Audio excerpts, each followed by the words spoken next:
श्रीमान् वेंकटनाथार्यः कवितार्किककेसरी वेदान्ताचार्यवर्यो मे सन्निधत्तां सदा हृदि गुरुभ्यः तद्गुरुभ्यस्य नमो वाकमदीमहे वृणीमहे च तत्राद्धौ सम्पदी जगदाम्पति ज्ञानानन्दमयं देवं निर्मलस्फटिकाकृतिम् आधारं सर्वविद्यानां हयग्रीवमुपास्महे वेदान्तगुरुमुखार्जितवागीशपदारविन्दमधुपालिं श्रीब्रह्मतन्त्रकलिजिन्मणिमालां वन्दिशीयसुमहार्गां वन्दे बृन्दावनचरं वल्लभी जनवल्लभं जयन्ती सम्भवं धाम वैजयन्ती विभूषणम्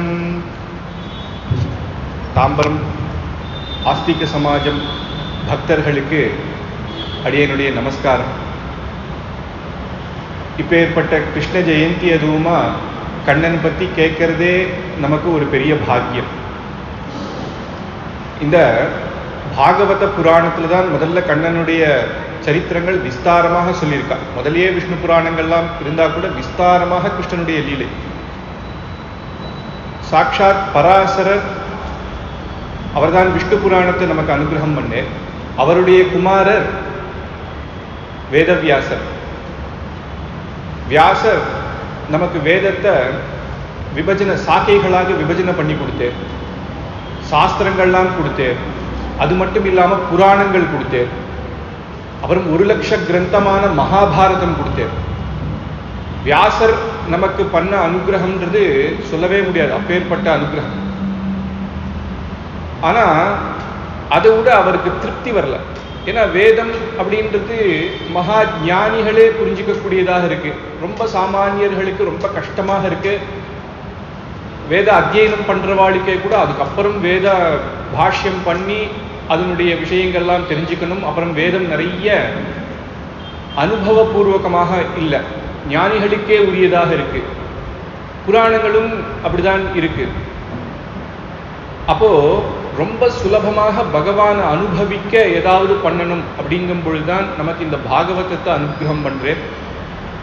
அதுல தசமஸ்கந்தம், அதுல கிருஷ்ணனுடைய சரித்திரத்தை பூர்த்தியா ஆச்சரியமா நமக்கு அனுபவத்தை கொடுக்குறேன். அப்பேற்பட்ட மகா ஞானிகளாக இருந்தா கூட கண்ணன் பண்ண லீலைகள் அப்படின்னு வரும் பொழுது அவளும் ஒரு குழந்தையாக ஆயிடுறான். அந்த குழந்தைய அந்த அனுபவிச்சு அந்த கண்ணன் பண்ண லீலைகள் சொல்றதுல இது. வியாசருடைய குமாரர் அவர்தான் சுகாச்சாரியார். அவர் மூலமாகத்தான் நமக்கு இப்போ பாகவதம் கிடைச்சது. சுகர் பரீட்சித்ன்ற மகாராஜாவுக்கு இந்த பாகவதத்தை சொல்றேன். பரீட்சித் யார் அப்படின்னா சாட்சாத் அபிமன்யு உத்தர குழந்தை. மகாபாரதத்தில் அர்ஜுனனுடைய குமாரன் அபிமன்யு. எல்லாருக்கும் தெரியும், யுத்தத்தில் ஒரே நாள் மகா யுத்தம் பண்ணி அதர்மமாக அடிக்கப்பட்டவர். அப்பேற்பட்ட அபிமன்யுனுடைய குழந்தை. அந்த பரீட்சித்து கர்ப்பமாக இருக்கும் போதே அஸ்வத்தாமா என்ன பண்றாருன்னா அபாண்டவாஸ்திரம், பாண்டவர்களே இல்லாம வம்சத்தை இல்லாம பண்ணிடணும் அப்படின்னு பிரம்மாஸ்திர பிரயோகம் பண்ணும் பொழுது கண்ணன் கர்ப்பவாசத்தில் இருக்கும் பொழுதே பரீட்சித்து காப்பாத்துறார். அந்த கர்ப்பத்திலேயே அவனுக்கு தரிசனம். பிரஹ்லாதன் குழந்தையிலேயே பகவானை சாட்சாத்காரம் பண்ணார். துருவன் குழந்தையிலேயே சாட்சாத்காரம் பண்ணார். பரீட்சித்து என்னன்னா கர்ப்பவாசத்தில் இருக்கும் போதே பகவத் சாட்சாத்காரம் கிடைச்சது. அப்பேற்பட்ட மகா பாகவதோத்தமர். அவருக்கு ஏதோ ஒரு கலியினுடைய பிரபாவம் கோலாகலத்தினால ஒரு மகரிஷி ஷமிகர் அப்படின்ற மகரிஷி தபசு பண்ணிட்டு இருக்கும் பொழுது காட்டுக்கு போனார். அந்த பக்கமா போய் தீர்த்தம் வேணும் அப்படின்னு கேட்கும் பொழுது அவர் தபஸ்ல இருந்தார். என்ன ஒரு ராஜா வரும் பொழுது ஒரு தீர்த்தம் கேட்டா கொடுக்கறதுக்கு கூட இங்க இல்லை, அப்படி என்ன தபஸ் அப்படின்னு ஒரு கலி பிரவாகம் அவருக்குள்ள ஒரு அகங்காரத்துல அங்க செத்து போன ஒரு பாம்பு எடுத்து அந்த ஷமீகர் மேல போட்டு போயிடுறார். அப்போ உடனே அவர் மகரிஷி, அவர் தபஸ்ல தான் இருக்கார். அவர் குமாரருக்கு இது தெரிஞ்ச உடனே இது யார் பண்ணா அப்படின்னு ஞான திருஷ்டியில பார்த்து பரீட்சித் தான் பண்ணேர்னு ஒரு சாபம் கொடுத்துரு. எந்த செத்த பாம்பு போட்டியோ 7 நாள்ல தக்ஷகன் என்ற பாம்பு கடித்து இவருக்கு மரணம் அப்படின்னு சாபம் கொடுத்தது. எப்பேற்பட்ட மகர்ஷிகள் சாபம் அப்படின்றது நல்ல விஷயத்துல தான் முடியும். அதுக்கு சாப விமோச்சனம் உண்டு. கஜேந்திர மோட்சத்திலேருந்தே நம்ம கேட்கலாம். அப்ப சாப விமோச்சனம் கேட்கலாமே அப்படின்னா பரீட்சித்துக்கு அப்போ அந்த க்ஷணம் அந்த கலி பிரபாவத்தினால தப்பு பண்ணிட்டோம். இப்பேற்பட்ட வம்சத்துல பிறந்து கண்ணனோடையே இருந்த பாண்டவர்கள் அந்த வம்சத்தில் பிறந்து எனக்கு எப்படி இந்த புத்தி போச்சு, பண்ண பாவத்துக்கு நான் அனுபவிக்கிறேன், அதனால மரணத்தை கண்டு கஷ்டப்படலை. ஆனால் 7 நாள் நமக்கு எப்படி இருக்கும், ஒரு மாசத்துல நீ போயிடுவேன்னு சொன்னாலே நமக்கு எவ்வளவோ பயம் இருக்கும்.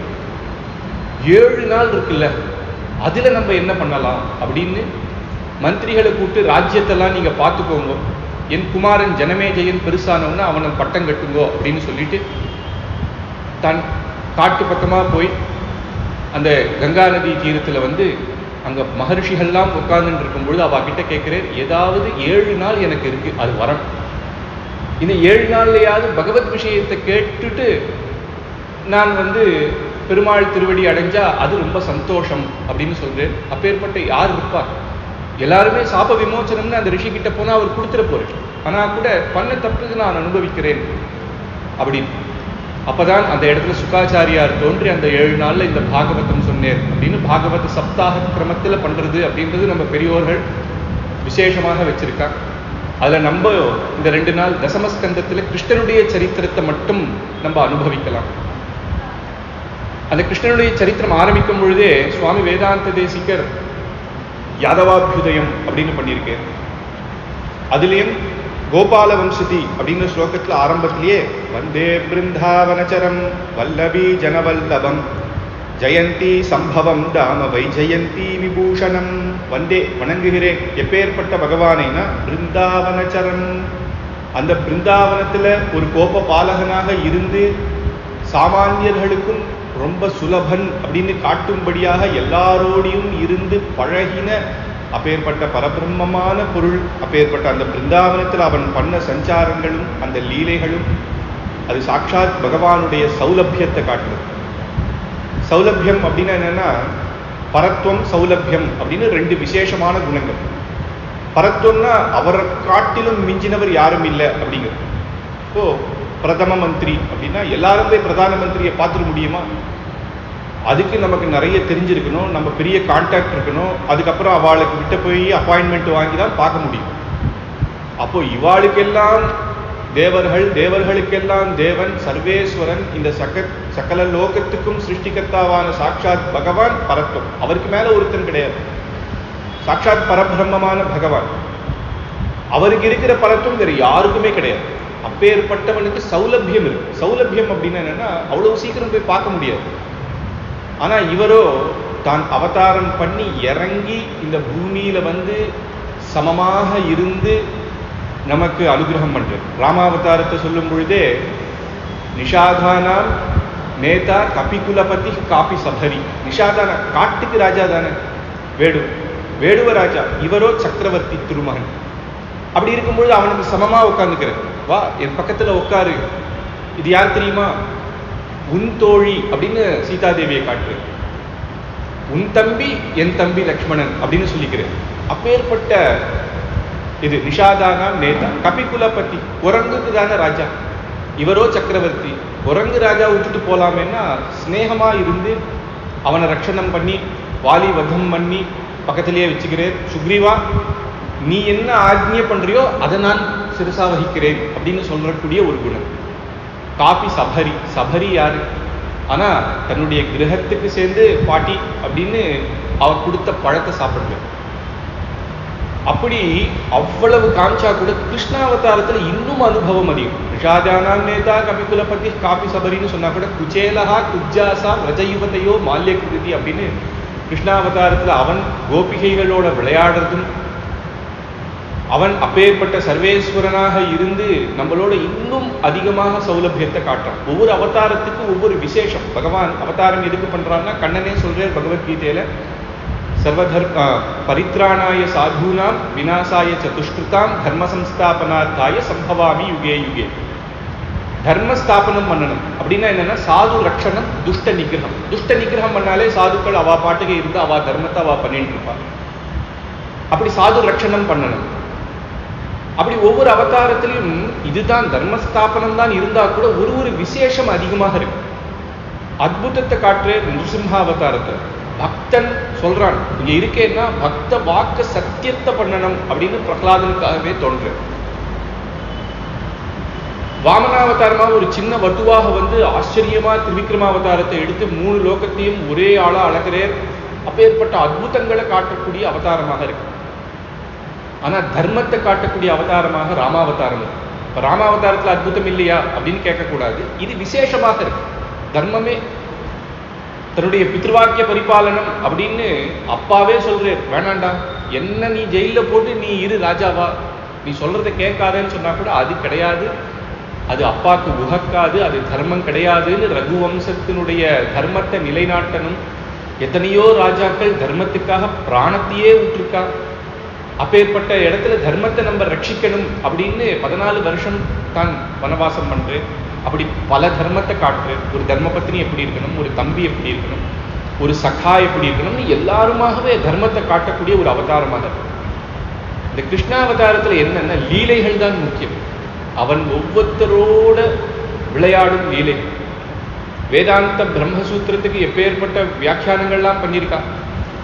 ஆனா அதை வந்து மகா ஞானிகளுக்கு நமக்கு அர்த்தமாறது கஷ்டம். ஆனா கண்ணனுடைய லீலையோட தத்துவங்களை புரிஞ்சுட்டா அது அத்தனையும் நமக்கு புரிஞ்சிடும்.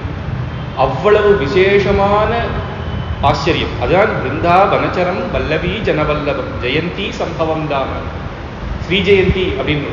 ஒவ்வொரு பெருமாளுடைய அவதாரத்துக்கு நரசிம்ம ஜெயந்தி, ராமநவமி, ராம ஜெயந்தி அப்படின்னு பெருமாள் பேர் சொல்லி தான் சொல்லணும். ஸ்ரீ ஜெயந்தி அப்படின்னாலே கண்ணன் தான். கிருஷ்ணனுடைய அவதாரத்தை தான் ஸ்ரீ ஜெயந்தி அப்படின்னு சொல்லணும்.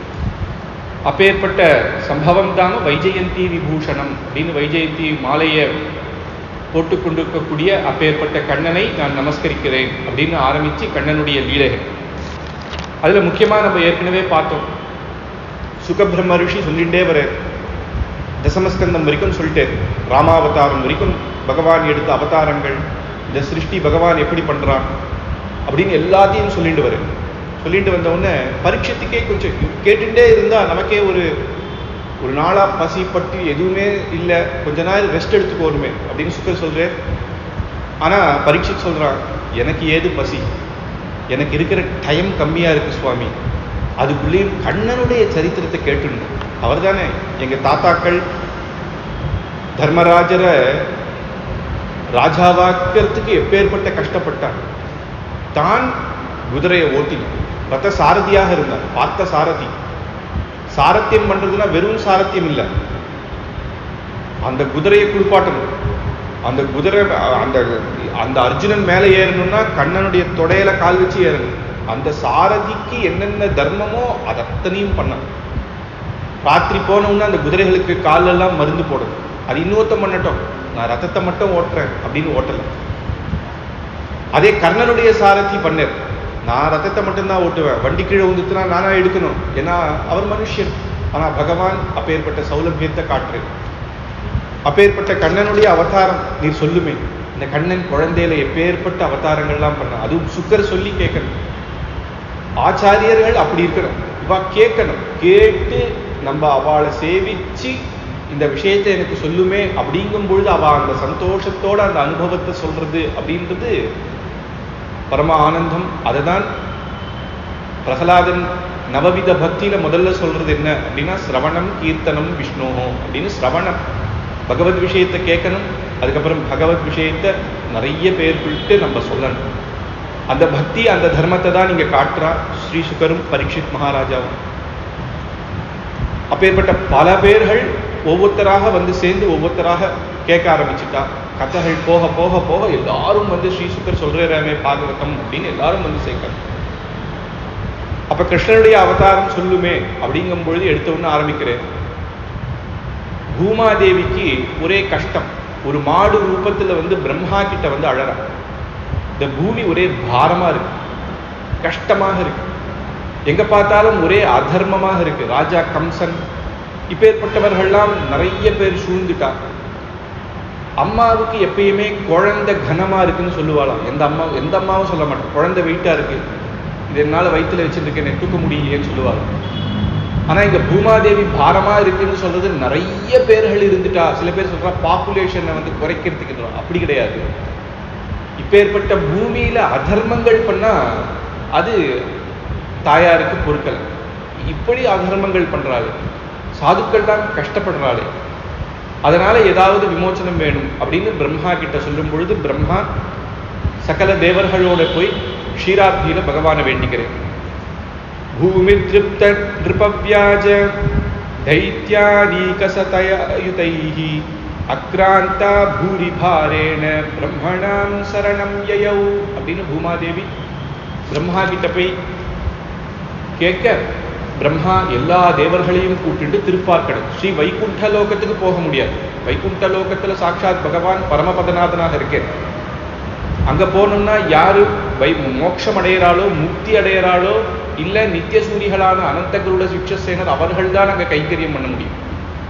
பிரம்மாலேருந்து சகல தேவர்களாக இருந்தா கூட திருப்பார்க்கடல்ல தான் பகவானை சேவிக்க முடியும். அதுக்காகவே அவர் திருப்பார்க்கடல்ல ஒரு அவதாரம் எடுத்து தேவர்களுக்கு ஒரு கஷ்டம் அப்படின்னா இங்க வரட்டும், நமக்கெல்லாம் கோவில்ல ஆலயத்துல இருக்கா மாதிரி அங்க இருக்கு. அப்போ பிரம்மா ததபத்யாராத்ய சஹதேவை சயா சஹ ஜகாம சத்ரிணாயன ஸ்தீரம் க்ஷீரபயோநிதை அப்படின்னு க்ஷீராப்தியில போய் பகவானை வேண்டிக்கிறான். தத்ர கத்வா ஜெகநாதம் தேவதேவ விஷா கபிம் புருஷம் புருஷ சூக்தேன உபதஸ்தே சமாஹிதஹ அப்படின்னு புருஷ சூக்தத்தினால பகவானை வேண்ட பெருமாள் சிலவாட்டி அவளுக்கு சேவை சாதிப்பேன். தேவர்களாக இருந்தா கூட சிலவாட்டி அசரீர வாக்கால சொல்றேன், நான் பூமி பாரத்தை போக்க நானே அவதாரம் பண்றேன், நீங்கள்லாம் கவலைப்படாத எல்லாரும் போங்கோ அப்படின்னு. உடனே ரொம்ப சந்தோஷம் தேவர்களுக்கெல்லாம், பூமாதேவிக்கும் ரொம்ப சந்தோஷம். அப்ப பிரம்மா எல்லாரையும் கூட்டி சொல்றேன், வசுதேவ கிருஹே சாட்சாத் பகவான் புருஷः பரஹ ஜனிஷ்யதே தத் பிரியார்த்தம் சம்பவந்து சுரஸ்திரியः. எல்லாருக்கும் சந்தோஷமாக இருக்க சாட்சாத் பகவான் வசுதேவனுடைய கிரகத்துல அவதாரம் பண்ண போறேன். அப்ப பகவான் அவதாரம் பண்ண போறேன் அப்படின்னாலே தேவர்கள்லாம் முன்னாடியே போய் அவதாரம் பண்ணணும். ராமாவதாரம் அப்படின்னா ஜாம்பவான், ஹனுமார், சுக்ரீவன் இவாள்லாம் யாரு? தேவர்கள் தான். இந்திரன், சூரியன், சந்திரன் இவாள்லாம் போய் பகவானுக்கு கைங்கரியம் பண்றதுக்காக அவளும் ஒரு ரூபம் எடுத்துட்டு இருக்கா. அந்த மாதிரி இப்போ கிருஷ்ணாவதாரத்துல பகவான் அவதாரம் பண்ண போறேர், நீங்கள்லாம் போய் அவதாரம் பண்ணுங்க. எல்லாம் கோபிகைகளாகவும் அங்கங்க போய் சில பேர் தீர்த்தமாக இருப்பாங்க. அப்படி இப்படி அந்தந்த கைங்கரியம் என்னென்ன வேணுமோ அந்த அவதாரம் எடுத்துட்டு முன்னாடியே போய் பெருமாளுக்கு பூமியில கைங்கரியம் பண்றதுக்கு நீங்களும் அவதாரம் பண்ணுங்கோ அப்படின்னு சொல்றேன். ஒரு மாடுகள், கண்ணுகள், கோபிகைகள் எல்லாம் தேவர்கள் தான், எல்லாம் பாக்கியசாலிகள் அப்படின்னு எல்லாரும் போய் அங்க அவதாரம் பண்றாங்க. அப்போ பகவானுடைய அவதார கட்டம் பார்க்கணும். கம்சன் மகாராஜா இருந்தார். ராஜதானி ததஸ்ஸா பூத் சர்வயாதவ பூபுஜாம் மதுரா பகவான் யத்ர நித்யம் சந்நிஹிதோ ஹரிஹி. மதுரான்னு ஆச்சரியமான நகரம். இன்னைக்கு நம்ம பாரத தேசத்துல குவாலியர், ஆக்ரா, மதுரா அப்படின்னு சொல்றோம் இல்லையா, அந்த 3 ஊரும் சேர்ந்தது. அது கம்சனுடைய அப்பாவான உக்ரசேனர் ஆளக்கூடியது. உக்ரசேனர் தான் ராஜா. ஆனா இந்த கம்சனுக்கு தான் எல்லா பவர். பையனா இருந்தா கூட யுவராஜா பவர் அவங்கிட்ட தான் இருக்கு. உக்ரசேனர் ரொம்ப சாத்விகர், நல்லவர், தர்மம் தெரிஞ்சவர். ஆனா இப்ப ஏற்பட்ட புள்ள. ஆனா இவன் சொல்றது தான் அங்க எடுபடும். அவன் என்ன பண்றான்னா, யாதவ குலம் பக்கத்திலேயே கோகுலம் அப்படின்ற யாதவ குலத்துல யாதவ ராஜர்கள் இருக்கா. அவளும் ராஜா, ஆனா அவ முடிசூடா மன்னர்கள். அவளுக்கு ஏதோ ஒரு இடத்துல சாப்பம் முடிசூடக்கூடாது அப்படின்னு. அங்க சூரசேனன் ராஜா, அந்த ராஜாவையும் இவன் அடக்கிட்டான். அப்போ அவரும் இவருக்கு வேலை செய்யற மாதிரி ஆயிடுத்து கம்சனுக்கு. அப்பேற்பட்ட அந்த விருஷ்டிகர், போஜர்கள், அந்தகர்கள் அப்படின்ற இந்த 3 மக்கள் சேர்ந்த இந்த குவாலியர், ஆக்ரா, மதுரா தேசத்தை பரிபாலனம் பண்ணிட்டு வர. இப்பேற்பட்ட உக்ரசேனருக்கு ஒரு தம்பி, அவர் தேவகன் அப்படின்னு பேரு. அந்த தேவகனுக்கான புத்திரி தேவகி, கம்சனுடைய தங்கை அப்படின்னா சித்தப்பா பொண்ணு. அந்த தங்கைக்கு கல்யாணம் பண்ணணும் அப்படின்னு இவன் ஏதோ நல்லவன் மாதிரி காமிச்சுக்கிறான். தங்கையை நான் எப்படி கல்யாணம் பண்ண வைக்கிறேன் பத்தியா அப்படின்னு தங்கைக்கு வசுதேவருடைய கல்யாணம். வசுதேவருக்கு ஏற்கனவே ரோஹிணின்ற ஒரு பெண்ணோட கல்யாணம் ஆயிருக்கு. ஆனா இவ ஆசைப்பட்டான்னு கம்சன் அவளுக்கு தெரியாம, வசுதேவருக்கே தெரியாம அவளை துரத்திடுறான். அந்த ரோஹிணின்றவள் அந்த கோகுலத்தில் இருந்துட்டு இருக்கா.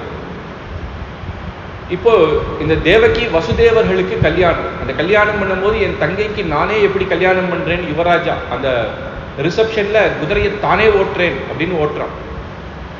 என்ன அப்படின்னா எல்லா இடத்துலையும் தனக்கு பேர் வரணும். ஆஹா பாத்தியா கம்சன் பாத்தியா தன் தங்கைக்கு அவனே குதிரை ஓட்டுறானேன்னு ஒரு பேருக்காக ஒரு போட்டோ பிடிப்பா, நம்மளை காட்டுவான்ற எண்ணமே தவிர நிஜமான ஒரு பாசம் அப்படின்னு சொல்லிட முடியாது. கம்சன் இருந்த காலத்துல எத்தனையோ ராட்சசர்கள் இருந்தான். அப்போ அந்த காலத்திலேயே பானாசுரன், ஜராசந்தன் அவள்லாம் இருந்தா. ஆனா அவ பேர் வெளில வரல. கம்சன் வதத்துக்கு அப்புறம் தான் அவ வந்தது. அப்படின்னா அப்ப கம்சன் எவ்வளவு கொடூரமானவன்னு பார்க்கணும். அப்ப ஜராசந்தனே பயந்து தன்னுடைய பெண்ணை வந்து கம்சனுக்கு கல்யாணம் பண்ணி கொடுத்தான். கம்சனுடைய பத்னி ஜராசந்தனுடைய பெண். அப்படி அவள்லாமே பயந்துட்டு இருந்தா, கம்சன் சொன்னதை கேட்டு இருந்தா. எல்லா அசுரர்களும் கம்சனோடையே இருந்தா. அப்ப இந்த கம்சன் தேரோட்டிட்டு வர சமயம் தேவகி வசுதேவர்கள் ஆஷிண்டு கல்யாணமாய் உடனே அந்த எல்லாரும் ராஜதானியில ரிசப்ஷன் மாதிரி எல்லாம் புஷ்பங்கள்லாம் வருஷம் பண்றா. இவன் தேரோட்டிட்டு வரான். அப்ப திடீர்னு ஒரு அசரீர வாக்கு கேட்கறது, மூடனே அப்படின்னு கத்துறது. எல்லாரும் நிசப்தமாக ஆயிட்டா. இந்த கம்சன் மட்டும் இப்படி திரும்பி பார்த்தான். ஏதோ தன்னை கூப்பிடுற மாதிரி இருக்கே அப்படின்னு பார்த்தான். அஸ்யாஸ்த்வா அஷ்டமோ கர்ப்போ அந்தாயாம் வஹசே புதா.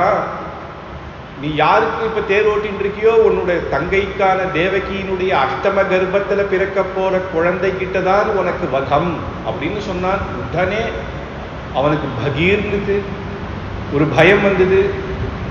என்ன பண்றேன் அப்படின்னு வாள் எடுத்தான். அவன் வாள் எடுத்தானோ இல்லையோ எல்லாரும் இந்த பக்கம் அந்த பக்கம் ஓடிட்டா. உக்ரசேனர் ராஜா முதல் கொண்டு எல்லாம் பயந்து எல்லாம் ஓடுறா. கம்சன் கோபத்துல நேர பின்னாடி திரும்பினான். இப்பேற்பட்ட தங்கைக்காக தான் தேரோற்றேன்னு உட்கார்ந்தான் இல்லையா, அந்த அப்பேற்பட்ட தங்கை தேவகி அப்படியே வெட்ட போறான். உனக்கு 8வது குழந்தை இருக்கட்டும், உன்னை இப்பயே நான் கொலை பண்றேன்னு. எல்லாருமே பயந்துட்டேன். ஆனா வசுதேவர் கல்யாணம் ஆச்சு இல்லையா, இப்ப என்ன இவர் என்ன ஒரு 2 மாசம் இருந்தேரா, 3 மாசம் கல்யாணம் பண்ணி ஒன்னா குடுத்தனம் நடத்தினாலா? அப்படியே ஓட வேண்டியது தானே. கம்சன் கிட்ட பயம் இருக்கான்னா இருக்கு, ஆனா மனசு ஒப்பல. நம்ம சம்பிரதாயம் அப்படி. எப்போ அக்னி சாட்சியா நீ என்னுடைய மனைவின்னு சொன்னையோ அந்த க்ஷணமே தர்ம பத்னி கடைசி வரைக்கும் காப்பாற்றணும் அப்படின்றது நம்மளுடைய தர்மம். அதனால தன்னுடைய பிராணம் போனாலும் பரவாயில்ல. தேவகியினுடைய அப்பா வந்தாரோ இல்லையோ கூட தெரியாது, உக்ரசேன ராஜா வந்தாரோ தெரியாது. இவனுக்கு என்ன, பெத்த அப்பா 18 வருஷம் இருந்தா இப்பதானே கல்யாணம் பண்ணிண்டான் அப்படின்னு இல்லாம கம்சன் கிட்ட சொல்றாரு, இவ என்னப்பா பண்ணா, நாளைக்கு உனக்கு ஒரு இழுக்கு வரக்கூடாது. பெண்ணை போய் கொலை பண்ணிட்டான் பத்தியா, உன்னுடைய வீரத்துக்கு அது எவ்வளவு பெரிய அவமானம். அது இல்லாம ஒரு பெண்ணை கொலை பண்ணலாமா, அது மகா பாவம். அதுவும் கல்யாணமாய் இப்பதான் வரா, 8வது குழந்தை தான். என்னுடைய குழந்தைய சத்தியமா எனக்கு எந்த குழந்தை பிறந்தாலும் உன்கிட்ட நான் கொண்டு வந்து விட்டுறேன், எனக்கு வேணாம், நீ பார்த்துக்கோ அப்படின்னு சொல்ற. சரி நம்புறான். இப்பேற்பட்ட இந்த ஒரு க்ஷணத்துல கூட விடாத தேவகி என்ன பண்ண பாவம் அப்படின்னு சொல்லி கம்சன் குழந்தை பிறந்த உடனே என்கிட்ட கொடுத்துடணும் அப்படின்னு 2 பேரையும் காராகிரகம் ஜெயில போட்டான். அந்த ஜெயில போட்டா அதுக்கு ராத்திரி எப்படி இருக்கும் தேவகிக்கு, ஒரே பயம். இப்படி ஆயிடுத்து. ஒரு குழந்தை பெத்துக்கணும் அப்படின்னா எல்லாருக்கும் கல்யாணமாய் குழந்தைன்னா ஆசையா இருக்கும். ஆனா கர்ப்பம் தரிச்சிட்டாலே தேவகிக்கு அவ்வளவு பயமா இருக்கும். கம்சன் என்ன பண்ணுவானோ அப்படின்னு ஒவ்வொரு நாளும் பயம். அப்போ முதல்ல குழந்தை பிறந்தது. பிறந்த உடனேயே வசுதேவர் சொன்னதை நம்ம மீறக்கூடாது அப்படின்னு குழந்தைய நேர கூட்டு கம்சன் கிட்ட கொண்டு வந்து, இதோப்பா முதல் குழந்தை அப்படின்னு கொடுத்துரு. திருஷ்ட்வா சமத்வம் தச்சௌரேஹே சத்யே சைவ வியவஸ்திதம் அப்படின்னு சத்தியத்தை காப்பாத்தினர். குழந்தைய கொடுத்துறேன்னு ஒண்ணு பொய் சொல்லாத, மறைக்காம உடனே குழந்தைய கொண்டு கொடுத்தேர். அது இல்லாம 8வது குழந்தை தானே, இந்த குழந்தை என்ன பண்ணிட்டு அப்படின்னு கம்சனே சரி போ, நீ ஜெயிலே வளர், 8வது குழந்தை வச்சு நீ கொண்டு வா அப்படிங்கிற. 8 குழந்தை. அப்போ அதுக்கப்புறமும் நிறைய குழந்தைகள் பிறந்துட்டு வருது. இப்போ நாரதர் கலகம் அப்படின்ற ஒன்று இருக்கு இல்லையா, நாரதர் சொன்னார், என்னப்பா கம்சா அப்படின்னு. அவன் சொல்றான், எப்பேற்பட்ட ராவணன் சபையிலையும் நாரதருக்கு மட்டும் உள்ள என்ட்ரி உண்டு. அவர் என்னதான் சாட்சாத் மகாவிஷ்ணு மேலேயே கோபம் இருந்தா கூட நாரதரை உள்ள விட்டுருவோம். அவருடைய ஆலோசனைகள்லாம் நல்லா இருக்கும். அவர் வரைய கம்சன் கேட்கிறான், என்ன சுவாமி 8வது குழந்தை இந்த மாதிரி என்ன வதம் பண்ணிடும்னு சொல்றான். விடமாட்டேன்னா அந்த குழந்தை பிறந்த உடனே நான் கொண்டுடுவேன் அப்படின்னு. நாரதர் சிரிக்கிறார். அவன் சர்வேஸ்வரனை உன்னால ஒன்றும் பண்ண முடியாதுப்பா. அஷ்டமோ கர்ப்பகான்னாலே அது எப்படி சர்க்கிள்ல எது ஃபர்ஸ்ட் எது செகண்ட்னு உனக்கு எப்படி தெரியும்? எங்கேருந்து ஆரம்பம் எங்கேருந்து முடிவுன்னு தெரியும். மரணம்னு இருந்துருத்து, தேவகி பையன்கிட்ட உனக்கு மரணம்ன்றது இருந்துருத்து அப்படின்னு உடனே அவனுக்கு ஒரு பயம் வந்து உடனே வசுதேவரை கூப்பிட்டு ஆரம்பிச்சான். குழந்தைகள் எல்லாம் கொண்டு வான்னா 6 குழந்தைகளை அடிச்சு அடிச்சு அப்படியே வதத்தை பண்ண, இன்னும் பாவத்தை அதிகமா சேர்க்கிறான். உடனே சாட்சாத் பகவானுடைய அவதாரம் பண்ண வேண்டிய அவதாரம் 7வது கர்ப்பம் தரிக்கணும். அப்படிங்கும் பொழுது மாயா அப்படின்னு நம்ம சொல்றோம், துர்கா தேவி, தேவியை கூப்பிடுறார். மாயை, இந்த லோகத்துல மாயை உண்டாக்குறதுக்கு ஒரு தேவி.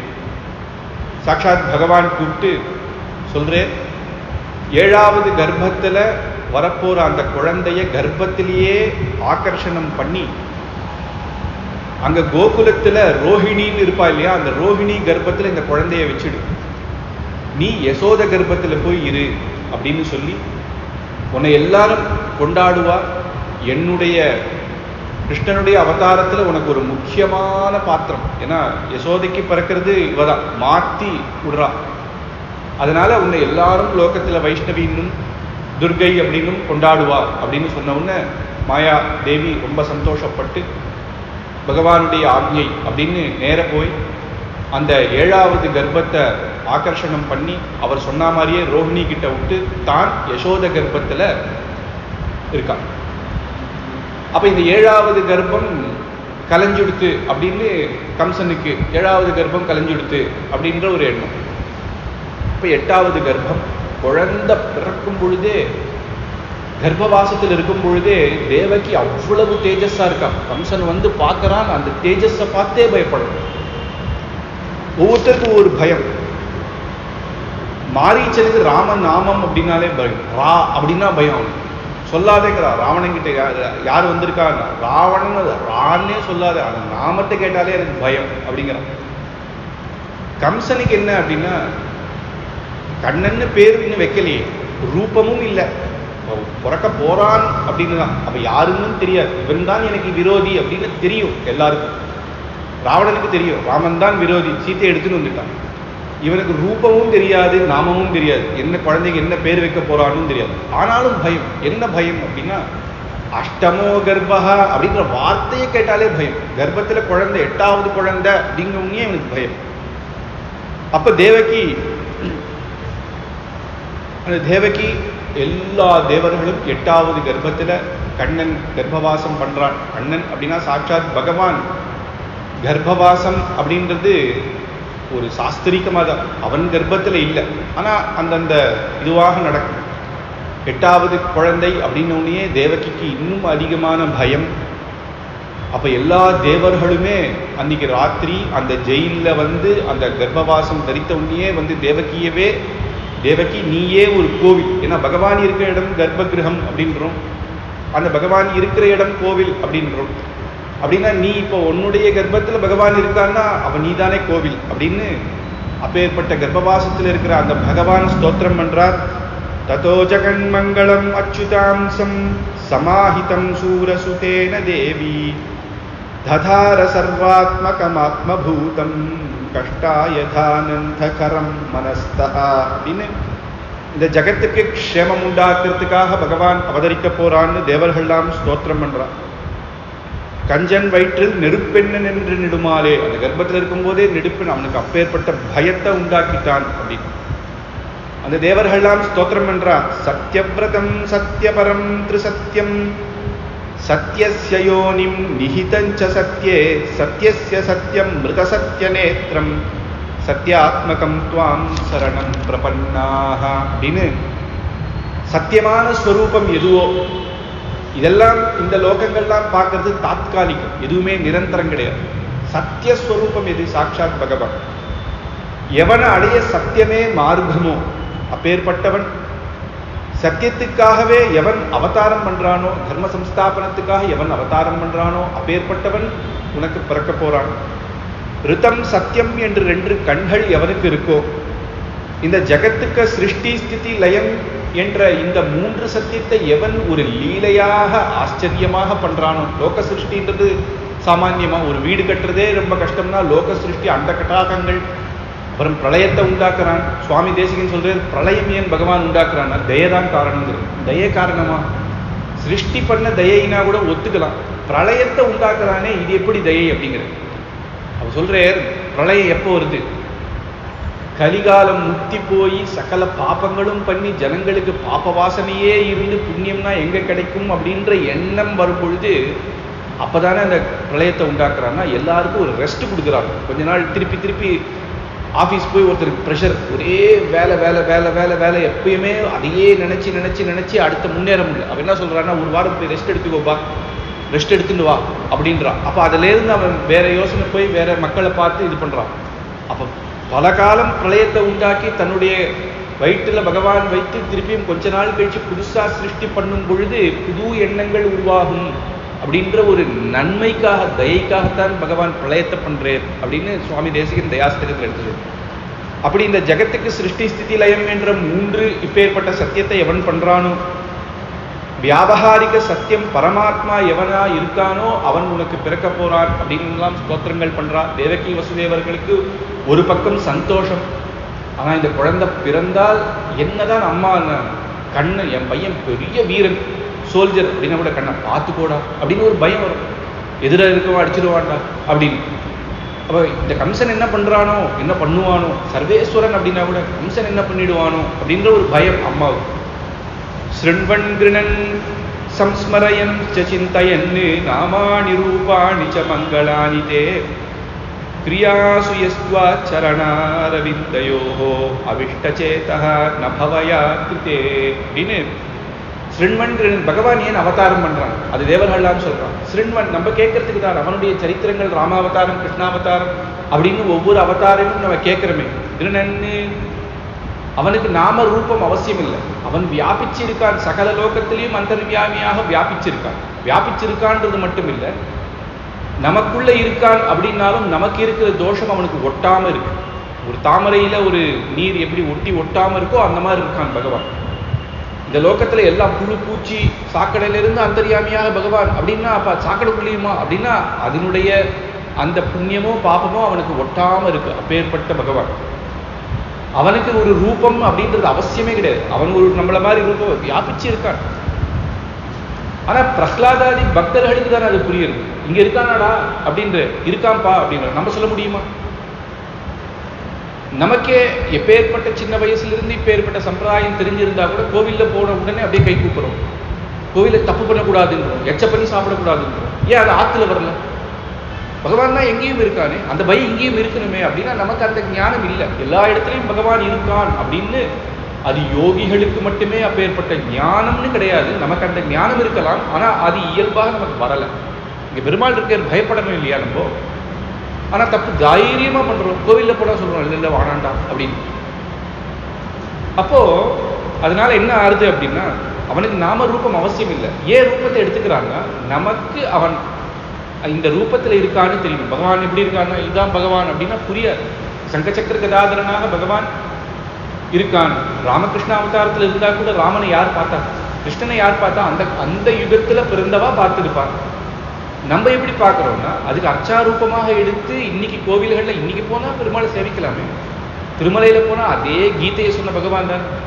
மாமேகம் சரணம் பிரஜா அப்படின்னு தன்னுடைய திருவடிகளை காட்டிட்டு என்னுடைய திருவடியை பிடிச்சவனுக்கு மோட்சம் முழங்கால் அளவுக்குன்னு ஒரு பக்கம் காட்டிட்டு திருவேங்கட முடியானா சேவை சாதிக்கிறான். இப்ப போய் நம்ம சேவிச்சுடலாமே. அப்போ அச்சாரூபம் அப்படின்னாலும் நம்ம பெரியோர்கள் அச்சா அவதாரம் தான் சொல்றாங்க. அதுவும் விபவாவதாரம் மாதிரிதான். எப்படி விபவாவதாரத்துக்கு பெருமாளுக்கு நம்ம சேவை பண்றோமோ அப்படிதான் அவளுக்கும் பண்ணணும் அப்படின்னு. அதனால இந்த நாமரூபங்கள்லாம் அவன் எடுக்கிறதே எதுக்குன்னா நமக்காக. அவனுடைய சரித்திரம் எதுக்கு அப்படின்னா நம்ம கேட்கறதுக்காக, நம்ம அனுபவிக்கிறதுக்காக, தத்துவங்களை தெரிஞ்சுக்கிறதுக்காக, தர்மத்தை புரிஞ்சுக்கிறதுக்காக அப்படின்றதுக்கு தான் அவன் அவதாரம் பண்றான் அப்படின்னு எல்லாம் ஆச்சரியமாக ஸ்தோத்திரம் பண்றான். கிருஷ்ணாவதாரம் கரெக்டா அம்மாவுக்கு 10 மாசம், ஆவணி மாசம், கிருஷ்ணபக்ஷம், அஷ்டமி, ரோஹிணி நட்சத்திரம், ராத்திரி. அஷ்டமின்னாலே நம்மளாம் என்ன சொல்லுவோம், அஷ்டமி வா நல்ல நாள் இல்லைன்னு. ஆனால் கண்ணன் அப்படி அங்கே அவதாரம் பண்ணுறான்.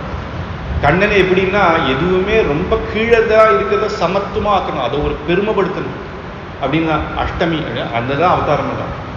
கார்த்தால பகல்லாம் ரொம்ப முக்கியமா இருக்கு, ராத்திரி இருட்டு, ஒரே மழை. ஆனா அந்த சமயத்துல யாருக்கும் தெரியக்கூடாது அப்படின்னு அங்க அவங்க அவதாரம் பண்ண போறான். தேவகிக்கு இது ஆகிறது. சுவாமி சுக்கர் சொல்லும் பொழுது, தேவக்யாம் தேவரூபிண்யாம் விஷ்ணு சர்வகுஹாசய ஆவிராசீத்யதா பிராச்யாம் திசி திருவ புஷ்கலஹா.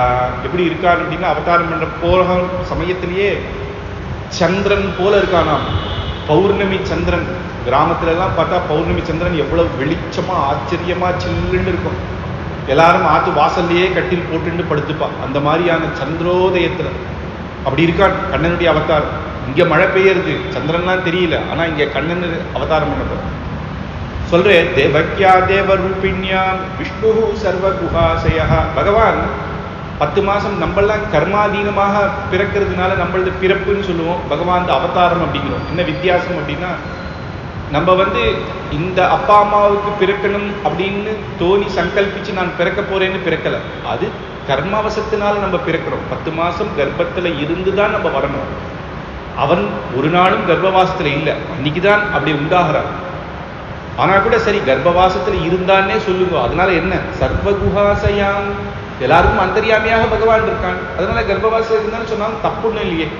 தேவகிக்கும் அந்தர்யாமியாக பகவான் தான் இருக்கானே அப்படின்னு சுக்கர் சொல்றேன். புஷ்கலகன்னு சொல்றேன்னா இன்னொன்று ஒரு காரணம் இருக்கு. திருடர்களுக்கெல்லாம் பௌர்ணமி வந்தா ஒரு கோவம், போய் திருட முடியாது. நிலா வெளிச்சத்துல எல்லாம் ஈஸியா ராத்திரி அகப்பட்டுருவோம். அமாவாசைன்னா அவளுக்கு ரொம்ப சந்தோஷம், டக்கடக்கான்னு ஆத்துல போய் திருடிடலாம். இப்ப கண்ணனுடைய அவதாரம்னா கம்சாதி அதர்மம் பண்றவாளுக்கு ஒரு பயம். அதனால இங்க சந்திரோதயான்னு எடுத்து சொல்றேன். தர்மம் பண்றவாளுக்கு ஆஹா கண்ணன் அவதாரம் பண்ண போறான், கண்ணன் அவதாரம் பண்ண போறான் அப்படின்னு சுபசகனம். காலா பரமசோபனஹா, அப்பேற்பட்ட ஆச்சரியமான காலம். கண்ணன் ராத்திரி எந்த குழந்தைக்கு எப்பேற்பட்ட எல்லாம், ராமன் கூட அப்பேற்பட்ட சக்கரவர்த்தி திருமகன் தசரத மகாராஜாவுக்கு அப்பேற்பட்ட அரண்மனையில பிறந்தான். இவனோ கண்ணனுடைய சரித்திரத்தை கேட்க கேட்க ஆனந்தமா இருக்குமே தவிர அவன் பட்டதெல்லாம் கஷ்டம். அவன் நம்மளுக்கு காமிச்சதுதான் சந்தோஷம். ஜெயில பிறக்கிறான்.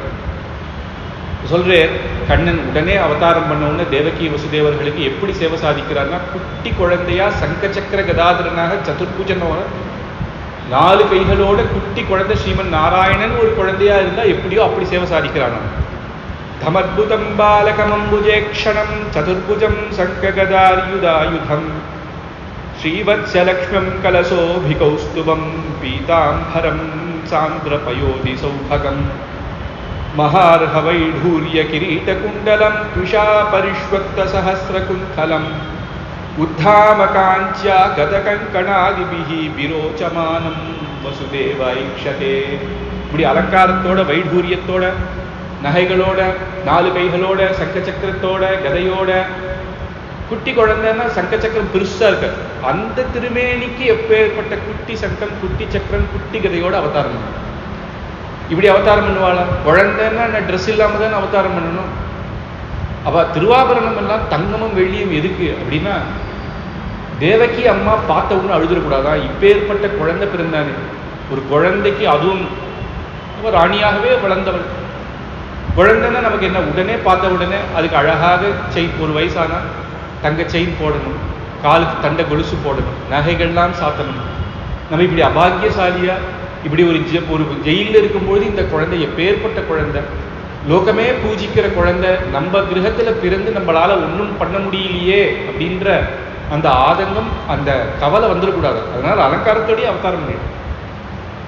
குழந்தை பிறந்த உடனே அம்மா அப்பா என்ன சொல்லுவாங்கன்னா, எடுத்த உடனே தங்கம் வாங்கணும்னு நினைக்க மாட்டான், பொம்மை வாங்கணும்.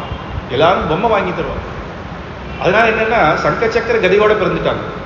சங்கு எதுன்னா ஊதல், ஊன்னு ஊதல், காத்தாடி சக்கரம் சுத்திண்டு, கிலுகிலுப்பு கதை அப்படின்னு எந்த அம்மா பொம்மை கூட வாங்கி தரலையே அப்படின்னு வசுதேவர் நினைச்சிடக்கூடாது, தேவகி நினைச்சிடக்கூடாதுன்னு அதெல்லாத்தோட சேர்ந்து அவதாரம் பண்றாங்க.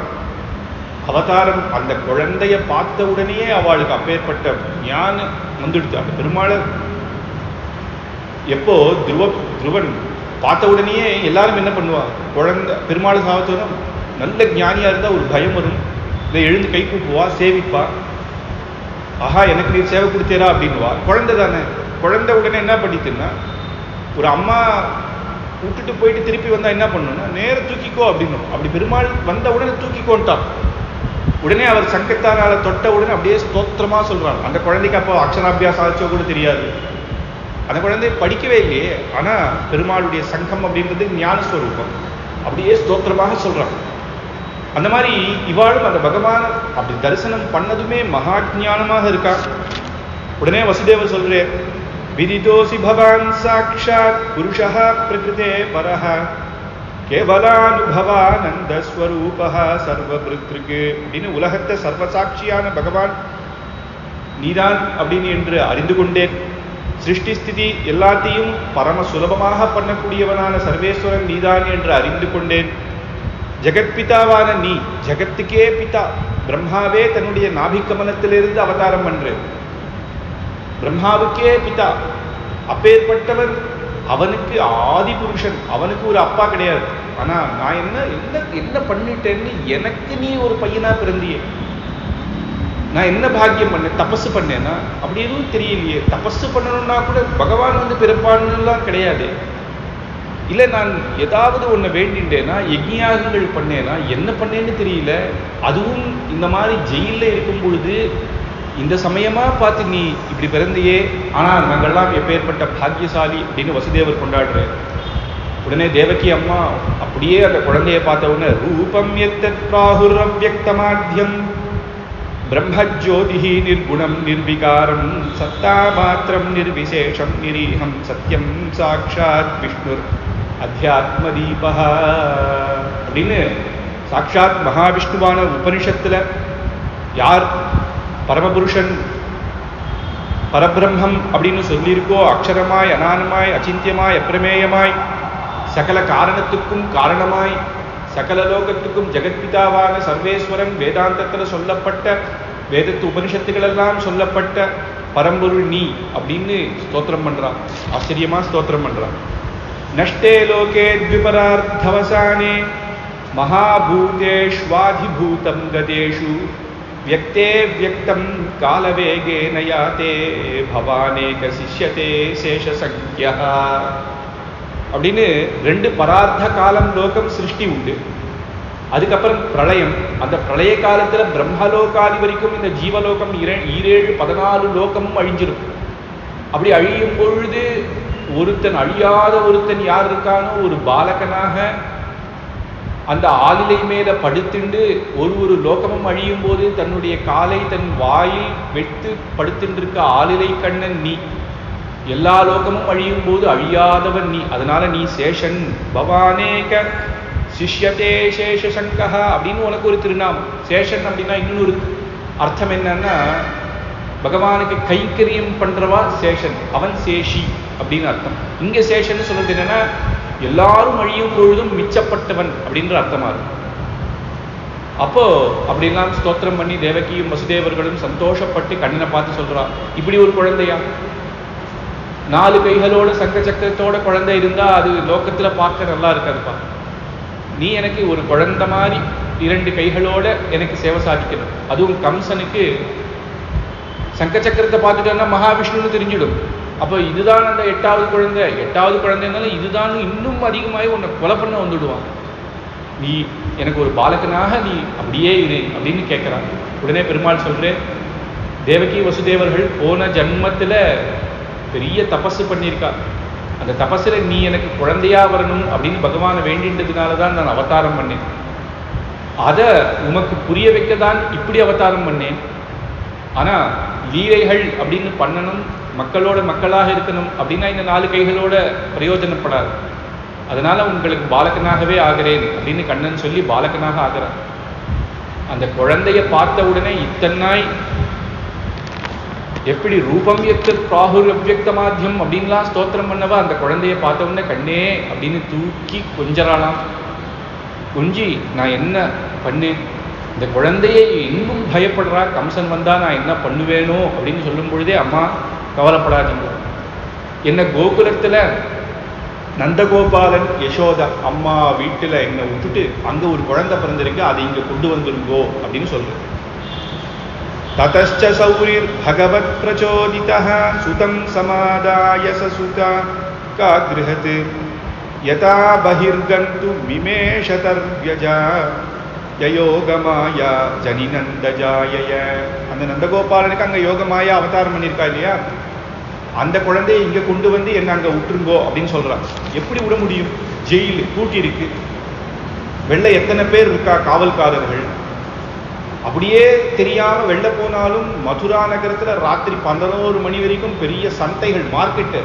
அங்க எதுக்குறத்துல இருந்து எல்லாரும் வந்து பால் தயிர் இதெல்லாம் ராத்திரி காய்கறிகள்லாம் வித்துட்டு போவா, ஜனங்கள் இருப்பா. யாராவது பார்த்தாலும் கம்சன் கிட்ட போய் சொல்லிடுவா, அதுவும் அப்பா சத்தியத்தை மீறமாட்டார் அப்படின்னு நினைச்சிட்டு இருக்கும் பொழுதே அப்ப என்ன ஆச்சுன்னா, தயா ஹிருத பிரத்யய சர்வ விருத்திஷு துவாஸ்தேஷு பௌரேஷ்வபி சாயிதேஷ்வதா பாரஸ்து சர்வாஹ விஹிதா துரத்யயாஹ பிருஹத் கபாட யசகீல ஸ்ருங்கலைஹி. தன்னுடைய கை விலங்குகள்லாம் கவுந்துதான். ஜெயிலேருந்து அந்த கேட் எல்லாம் அப்படியே திறந்தது. வெளில போனா எல்லாம் தூங்கிட்டு இருக்கா, எதுவுமே தெரியாத. சரி வெளில போனா மக்கள்லாம் இருப்பான்னு பார்த்தா வெளில வந்தா ஒரு ஜனம் காணும். அப்பேற்பட்ட மழை, மழையில யார் இருப்பா அந்த காலத்துல? மழை பெய்யுதுன்னு எல்லா கடையை சாத்திட்டு எல்லாம் கிளம்பிட்டா, ஒருத்தர் ரோட்ல இல்லை. அப்போ வசுதேவருக்கு புரிஞ்செடுத்து, அப்புறம் என்ன, நம்ம அப்படியே கண்ணனை தூக்கி தன்னுடைய தலைமையில வச்சுக்கிறேன், கிளம்புறேன். தாகிருஷ்ணவாஹே வசுதேவ ஆகதே ஸ்வயம் வியபர்யந்த யதா தயோரவேஹே பவர்ஷ பர்ஜன்ய உபாம்சு கர்ஜிதஹ சேஷோன்வகாத்வாரி நிவாரயன் பனைஹி. ஒரே மழையாச்சே, குழந்தை என்ன ஆகும், மழை ஜலம் பற்றுமே அப்படின்னு நினைச்சிட்டு இருக்கும் பொழுதே ஆதிசேஷன் வந்து கொடை பிடிச்சார். ஆதிசேஷனுக்குள்ள பெருமையே என்னன்னா, சுவாமி ஆழ்வார் மங்களாசாசனம் பண்ணும்பொழுது அப்படியே அந்த பகவானுக்கு எப்பேற்பட்ட கைங்கரியம் பண்ணணும். படுத்துட்டு இருக்கும் பொழுது ஒரு மெத்தையாவே ஆயிடுவேன், உட்கார்ந்துருந்தா கொடையாயிடுவேன், நின்றாம் கொடையாம், இருந்தாம் சிங்காசனமாம், உட்கார்ந்தா சிம்ஹாசனம் ஆயிடுவேன், நின்றாம் மரவடியாம், அப்போ பாதுகை ஆயிடுவேன். அப்படி எந்தெந்த பகவான் அந்தந்த அவர் என்னென்ன பண்றாரோ அந்தந்த சமயத்துல அப்பேற்பட்ட ரூபங்கள் எடுத்துட்டு இவருக்கு சமமாக அவரும் கைங்கரியம் பண்ணணும் அப்படின்னு நினைக்கக்கூடியதுல ஆதிசேஷன் முதல். அதனாலதான் சேஷன் அப்படின்னாலே கைங்கரியம் பண்றவர்னு பார்த்தோம் இல்லையா, அவர் ஆதிசேஷன் முதல். அவர் தான் எல்லா கைங்கரியமும் பகவான் கூடவே பண்ணுவேன். ராமன் அவதாரிக்கும் பொழுது லக்ஷ்மணனாக அவதரித்தார். லக்ஷ்மணன் பூர்த்தியா கைங்கரியம் பண்ணார். இப்ப பலராமனாக அவதாரம் பண்ண. அப்போ ஆதிசேஷன் கொடை பிடிச்சிருந்தோன்னு அப்படியே போறேன். யமுனா நதி அதுவும் மழத்துல எப்படியே வெள்ளம் மாதிரி போறது, என்ன பண்றதுன்னு தெரியல. மகோ நிவர்ஷத்ய சகிருத்ய மானுஜான் கம்பீரதோயௌ கஜவோர்மிஹே நிலா பயானகாவர்த்த சதாகுலா நதி மார்க்கம் ததௌ சிந்துருவ ஸ்ரீயப்பதே. ஸ்ரீயப்பதி வரான உடனே அந்த நதிகள்லாம் அப்படியே விலகித்தாம். யமுனா நதி, யமுனா நதி விலகின உடனேயே அப்படியே கிராஸ் பண்ணி நேர போறே கோகுலம். கோகுலத்துல போனா அங்கேயும் ஒரே மழை, எல்லாரும் தூங்கிட்டா. தூங்கிட்ட உடனே தேவகி ஆத்துக்குள்ள போனா குட்டியா குழந்தை, எல்லாரும் மயங்கி கிடக்கா, எல்லாம் தூங்கிட்டு இருக்கா. அது பெண் குழந்தையாக இருக்கு. இவருக்கு இன்னும் பயமா இருக்கு, பெண் குழந்தையா, ஐயோ கம்சன் கிட்ட மாட்ட போறதே அப்படின்னு. இந்த குழந்தைய எடுத்துட்டு கண்ணன் அங்க வச்ச நேரம் அந்த குழந்தைய கூட்டிட்டு வந்தேன். அதே போல அந்த மழை ஆதிசேஷன் கூட பிடிக்கிறது, யமுனா நதி இடம் கொடுக்கறது, திருப்பியும் உள்ள வந்தேன். அப்படியே அந்த கதவெல்லாம் சாத்திண்டுது. உடனே எல்லாரும் அப்படி என்னடா ஆச்சு அப்படின்னு எழுந்துக்கிறா. தேவி சும்மா இல்லை, ஓன்னு அழறா. குழந்தை பிறந்துட்டு அப்படின்னு 8வது குழந்தை பிறந்துட்டு அப்படின்னு நேர கம்சன் கிட்ட சொல்றா. கம்சன் அந்த ராத்திரியா தலைவிரியோட நேர ஒரு கட்டி எடுத்துட்டான். இதுக்கு தாண்டா நான் இத்தனை நாள் காத்துட்டேன்னு ஓடி வரான். உடனே தேவகி காலில் உழறா, அண்ணா இது பெண் குழந்தை, அண்ணா பெண் குழந்தை உன்னை என்ன பண்ணும், அதனால நீ இது பண்ணக்கூடாதுன்றான். பெண்ணாவது ஆணாவது அஷ்டமோ கர்ப்பகான்னு 8வது குழந்தைன்னு சொல்லிடுது. அதனால நான் விடமாட்டேன் அப்படின்னு எல்லா குழந்தையும் எடுத்து செவுரில் அடிச்சு கொலை பண்ணுவான். அப்படிதான் அப்படின்னு இந்த குழந்தைய தூக்கி செவுரில் அடிச்சானான். தேவி அப்படியே காலால எட்டி ஒரு உதைச்சா. கம்சன் முதல்ல அடி வாங்குறான். நேர போய் அப்படி கீழே விழுந்தான். எல்லாம் பயந்துட்டான். 8 கைகளோட அத்தனை ஆயுதங்களோடையும் சேவை சாதித்து, கம்சா தப்பு மேல தப்பு பண்ணிட்டு இருக்க, இனிமேலாவது நிறுத்திக்கோ. உன்னை கொலை பண்ண வேண்டியவன் ஒரு இடத்துல பிறந்து இன்னொரு இடத்துல வளர்ந்துட்டு இருக்கான். உனக்கு அவனுக்கு அடையாளம் தெரியாது. ஆனால் இதுக்கு மேலையும் நீ பாவங்கள் பண்ணியிருந்திருந்தா உன்னை அவன் கண்டிப்பாக வதம் பண்ணுவான். இப்பயாவது நீ திருந்து அப்படிங்கிறான். அப்படி சொல்லிட்டு உடனே மறைஞ்சிட்டாலாம். கம்சனுக்கு ஒரே பயம் ஆயிடுச்சு. இவன் இந்த சமயமா என்ன பண்ணா அப்படின்னா, இந்த முதல்ல 4 குழந்தைய கொலை பண்ண உடனே உக்ரசேனருக்கு கோவம் வந்துடுது அப்பாக்கு. உடனே உக்ரசேனரை ஜெயில போட்டான். அவர் தான் ராஜா. அவரை ஜெயில போட்டு இவனே ராஜ்யத்தை எடுத்துக்கிட்டான். அவ அப்பாவுக்கு இருக்கிற மந்திரிகள், எப்பயுமே ராஜாவுக்கு நான் மந்திரிகள்லாம் ஆச்சரியமா இருப்பா இல்லையா, ரொம்ப நல்லவாளை தான் அவ வச்சுப்பா. அவளெல்லாம் தூக்கிட்டான். இவனுக்கு வேண்டிய வாழெல்லாம் பானாசுரன், பூத்தனை, சகட்டாசுரன், இவனுக்கு வேண்டிய வாழெல்லாம் மினிஸ்டர் போட்டு இவனே ராஜ்யத்தை ஆளுன்னு இருக்கான். உடனே ஒரு மீட்டிங் போட்டான், எல்லாரையும் கூட்டான். என்னடா இது, தேவகியினுடைய அஷ்டமம் கர்ப்பகான்னு சொன்னா 8வது குழந்தை தானே, அடிச்சுடலான்னு பார்த்தோம். இப்போ அது எங்கேயோ இருந்து எங்கேயோ பிறக்கிறதா. ஆலோசனை கேட்கறான், மந்திரி ஆலோசனை பண்ணணும், என்ன பண்ணலாம் அப்படின்னு. உடனே எல்லாரும் சொல்றா, நேத்தி பிறந்த குழந்தை எங்கெல்லாம் இந்த ஊர்ல இருக்கோ எல்லாத்தையும் கொலை பண்ணிடலாம். இப்படிதான் அவளுடைய ஆலோசனை போறது. அனிர்தசான் நிர்தசாம்ச்ச ஹனிஷ்யமோத்ய வைஷூன்னு, எந்த குழந்தையும் பார்க்காத, கடைசி 1 மாசமா எதெல்லாம் பிறக்கிறதோ அத்தனையும் வதம் பண்ணிடலாம் அப்படின்றான். கம்சம் இல்லை பார்த்து பாருங்க, இந்த குழந்தை சின்ன போல இருந்தே என்ன கொல்லக்கூடிய குழந்தைன்னா அது கொஞ்சம் சேஷ்டை அதிகமாக தான் இருக்கும், அதை பார்த்து பண்ணுங்கோ அப்படின்றான். இந்த ராத்திரி ஆயிடுத்து. இப்போ கண்ணன் அவதாரம் பண்ணிட்டேர், கோகுலத்தில் இருக்கேர். காத்தால மழை ஓஞ்சிடுது. எப்படி இருக்கும் அது கிராமம், ஆச்சரியமான கிராமம். மாடுகள்லாம் கண்ணுகள்லாம் கத்துறது காலையில. அங்கெல்லாம் பசு பட்சிகள்லாம் கூவுறது.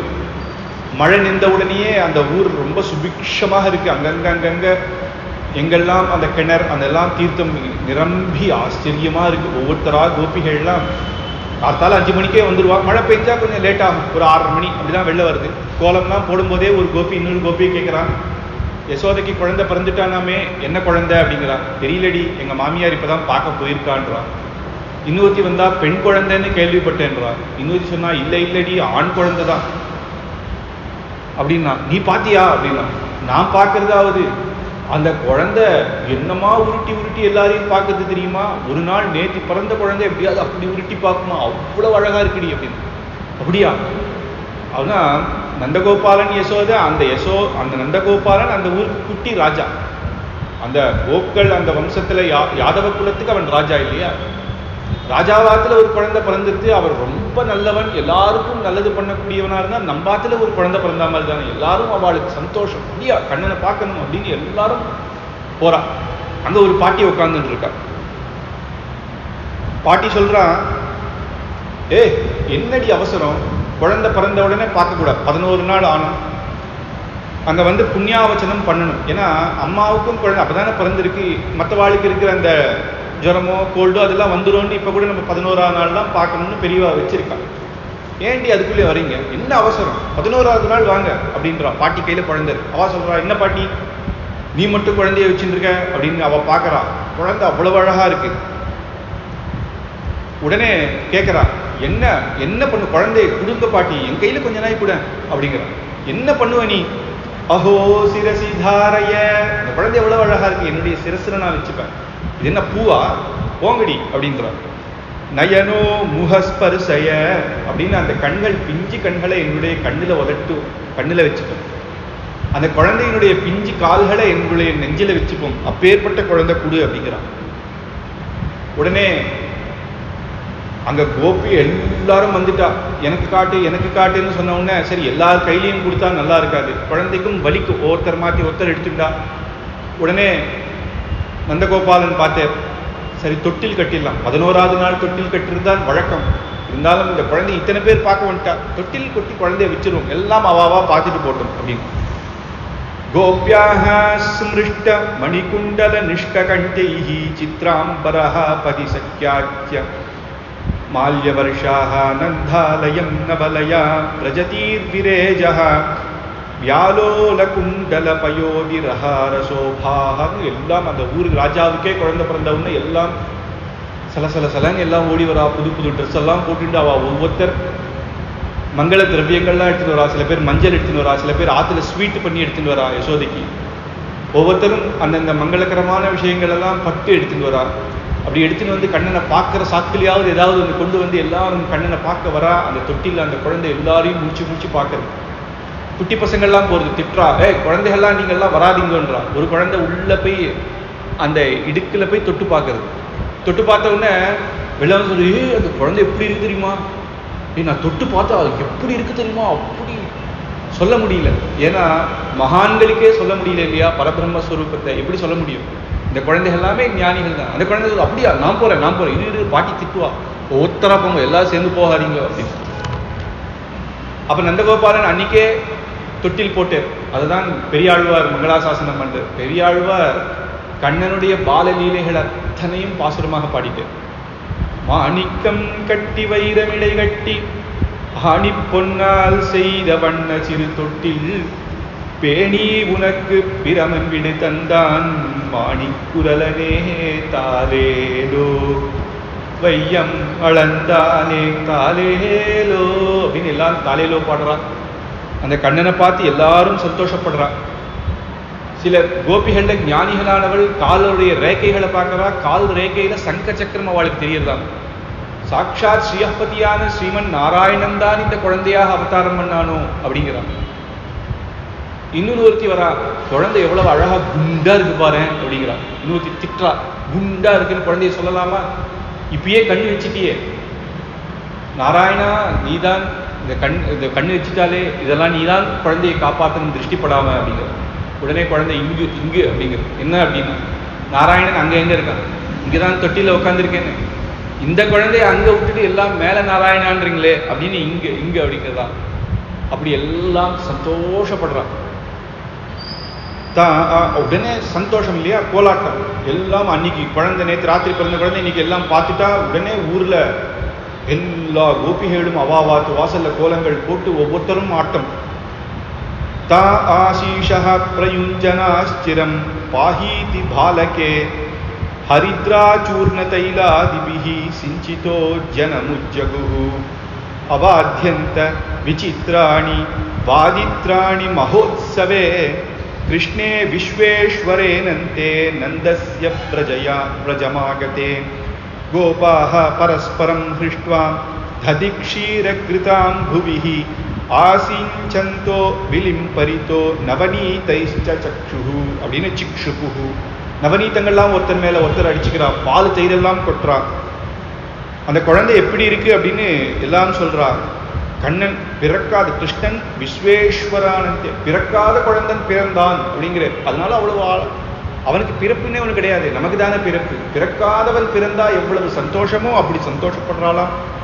ஒவ்வொருத்தர் உருகடி அடிக்கிறா, பசங்கள்லாம் குதிக்கிறது, ஒருத்தர் பால் தயிர் அந்த ஹோலி மாதிரி எல்லாரும் கொண்டாடுறா. சந்தோஷமாக இருக்கு. அந்த ஊர்ல எல்லாம் பசி பட்டினி எல்லாம் மறந்துட்டா. இனிமேது அந்த கோகுலத்துக்கு என்ன வேணும்? சந்தோஷம் அப்படின்னா தனம் இருந்திருக்கு அப்படின்றது முக்கியம் இல்லை. சந்தோஷம் மனசு நிறைஞ்சாதான் அதுதான் சந்தோஷம். அந்த கண்ணனை பார்த்தாலே எத்தனை பேருக்கு சந்தோஷம். ஆழ்வார் சொல்லும் பொழுது, ஓடுவார் விழுவார் உகந்தளிப்பார் நாடுவார் நம்பிரான் எங்குற்றன் என்பார் பாடுவார்களும் பல் பறை கொற்ற நின்ற ஆடுவார்களும் ஆயிற்றாய் பாடியே. ஓடுவார், ஓடி வராளாம். சில பேர் கீழே எண்ணெல்லாம் கொட்டினதுனால வழிக்கு உழறா, உழுவார். அதை கூட எண்ணி பார்க்கல, ஆஹா அப்படின்னு ஒவ்வொருத்தர் கட்டிக்கிறான், ஏதோ தன்னாத்துல குழந்தை பிறந்தா மாதிரி. நாடுவார் நம்பிரான், எங்க தெய்வம், என் கண்ணு எங்க, என் கண்ணன் அப்படின்னு எல்லாம் கொஞ்சறான். பாடுறா, சில பேர் ஆடுறா, அப்படி நர்த்தனம் பண்றா. அந்த கோகுலமே அப்படி ஆனந்தமா இருக்கு. அதை தான் இன்னைக்கும் கிருஷ்ணாஷ்டமி மறுநாள் பார்த்தா திவ்ய தேசங்கள்ல ஸ்ரீரங்கத்திலேயோ இல்லை திருமலையிலேயோ பார்த்தா உருவடி அப்படின்னு அடிப்பான். அந்த கண்ணன் பிறந்த அன்னைக்கு ராத்திரி தான் அவதாரம், ராத்திரி தான் திருவாராதனம் நடக்கும். கிருஷ்ண ஜெயந்தி மறுநாள் பார்த்தா எங்க பார்த்தாலும் உருகடி. எல்லாம் ஒருத்தர் மேல ஒருத்தர் ஜலத்தை கொட்டிட்டு யாதவ குலத்துல இருக்கவா தான் அதை மேல உரியடி அடிப்பான். பராசர பட்டர் அப்படின்ற ஒரு ஆச்சாரியர் இருந்தார் ஸ்ரீரங்கத்தில். அவர் எப்பயுமே பிரபந்த கோஷ்டி வேத கோஷ்டியில தான் போவார். ஆனா இன்னைக்கு உற்சவம் வந்துடுச்சுன்னா நேரம் ட்ரெஸ் எல்லாம் மாத்திட்டு அங்கே போயிட்டு வரோம். பழைய வேட்டி கட்டின்னு நேரம் அவளோட உட்காந்து புரியுது. எல்லாரும் கேட்பாங்க, என்ன சுவாமி நீர் இன்னைக்கு இந்த பக்கம் வரலையேன்னா, இன்னைக்கு கோஷ்டியில பகவான் கட்டாட்சம் அவா மேலதான் விழும்பா, அங்கதான் நான் இருப்பேன் அப்படின்னாரு. அப்படி கொண்டாடுவா. இன்னைக்கும் திவ்ய தேசங்கள்ல நம்ம சேவிக்கலாம். அந்த ஒவ்வொரு கோபிகளும் எனக்கு குழந்தைய கூட, எனக்கு கூட அப்படின்னு ஒவ்வொருத்தர் மாத்தி மாத்தி தூக்கிக்கிறார். எப்படி இருக்குன்னா, சுக்கர் சொல்றார், கருவண்டு தாமரை காடுகள் மேல ஒவ்வொன்றா போகுது. தாமரை காடு அப்படியே அந்த புஷ்கரணியில தாமரை அப்படியே புஷ்பமா இருக்குன்னா, ஒரு கருவண்டு ஒண்ணுலேருந்து போனா எப்படி இருக்குமோ அப்படி இருக்காங்க. கண்ணன் அவ்வளவு கருப்பா இருப்பான்.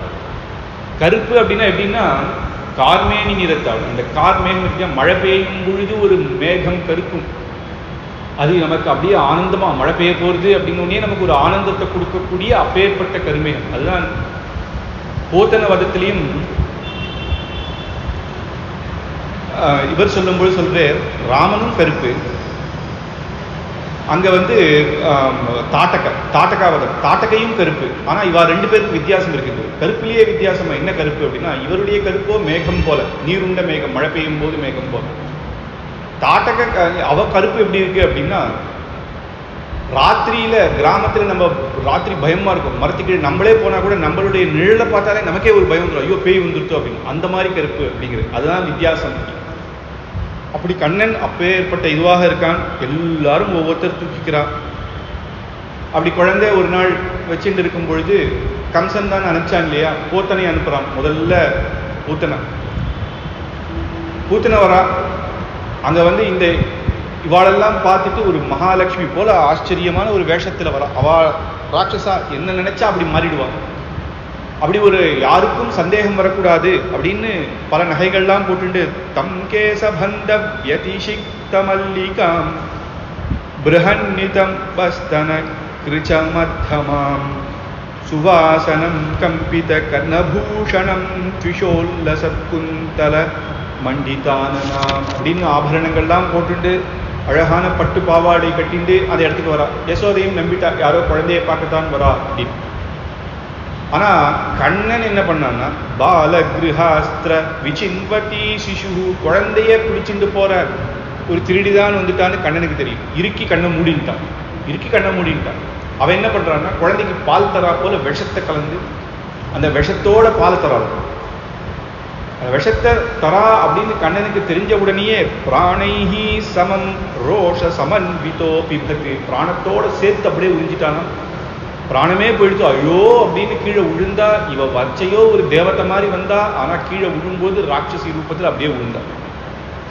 சமஞ்சமஞ்சாலமிதி பிரபாஷினி அப்படின்னு உயிரே போயிட்டோள். உடனே நந்தகோபன் அங்கேருந்து மதுரா நகரத்திலேருந்து வந்தேர். உடனே எல்லாரும் சொல்றா, நந்தகோபர் எல்லா வாசல்ல உட்காந்து அழுதுன்னு இருக்கா. என்னன்னு பார்த்தேன், எதுவும் கவலைப்பட வேண்டாம், குழந்தை நல்லா தான் இருக்கான். இந்த மாதிரி நேர்ந்துடுச்சுன்னா அவளுக்கு ஒன்றும் புரியல. சரி, இந்த ராட்சசி இவ்வளோ பெருசா ரூபமா உந்திருக்காளேன்னு யமுனை கரையில போய் எரிச்சிடலாம் அப்படின்னு எரிச்சா சுகந்தமான வாசனையாம், ஆச்சரியமான வாசனை, சந்தனக்கட்டை எரிச்சா மாதிரி. எப்படி ஒரு ராட்சசி அப்படின்னா சொல்றார், பெருமாளே கொன்னதுனால அவளுக்கு மோட்சம், பூத்தனை மோட்சம். போத்தனைக்கு என்ன மோட்சம் அப்படின்னா, விஷத்தையாவது பகவானுக்கு சமர்ப்பிக்கணும்னு வந்தாலே, ஒரு தாய் போல வந்தா. பெருமாள் அப்ப என்ன நினைக்கிறான்னா, அந்த இடத்துல கூட தன்னுடைய நல்ல குணத்தை பார்த்து மோட்சத்தை கொடுத்தான் அப்படிங்க. இப்ப நந்தகோபனுக்கு ஒரே கவலை. ஒரு மாசம் ஆச்சு, முதல் மாசம் ரோஹிணி நட்சத்திரம், மாச திருநட்சத்திரம், மந்த்லி. இப்பெல்லாம் குழந்தைக்கு one month birthday, 2 month birthday பண்ற மாதிரி ஒரு மாசம். அப்ப எல்லாரையும் கூப்பிட்டு ஆத்துல தளிகள்லாம் பண்ணி அவளுக்கெல்லாம் போடணும். அதுக்கு முன்னாடி கண்ணனுக்கு எண்ணெய் தேய்ச்சி குளிப்பாட்டணும்.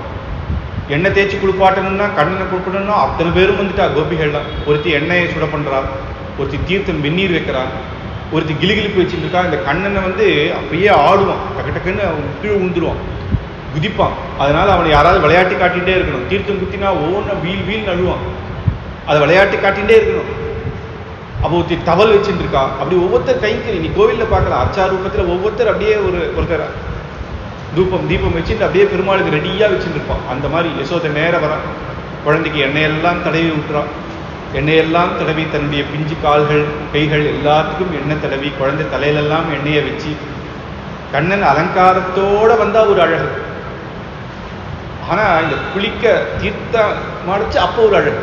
பெருமாள் திருமஞ்சனம் மறைச்சுதான் இன்னும் அழகுன்றான். ஏன்னா ஏகாந்தமா எந்த நகைகளும் இல்லாம சேவை சாதிப்பார்.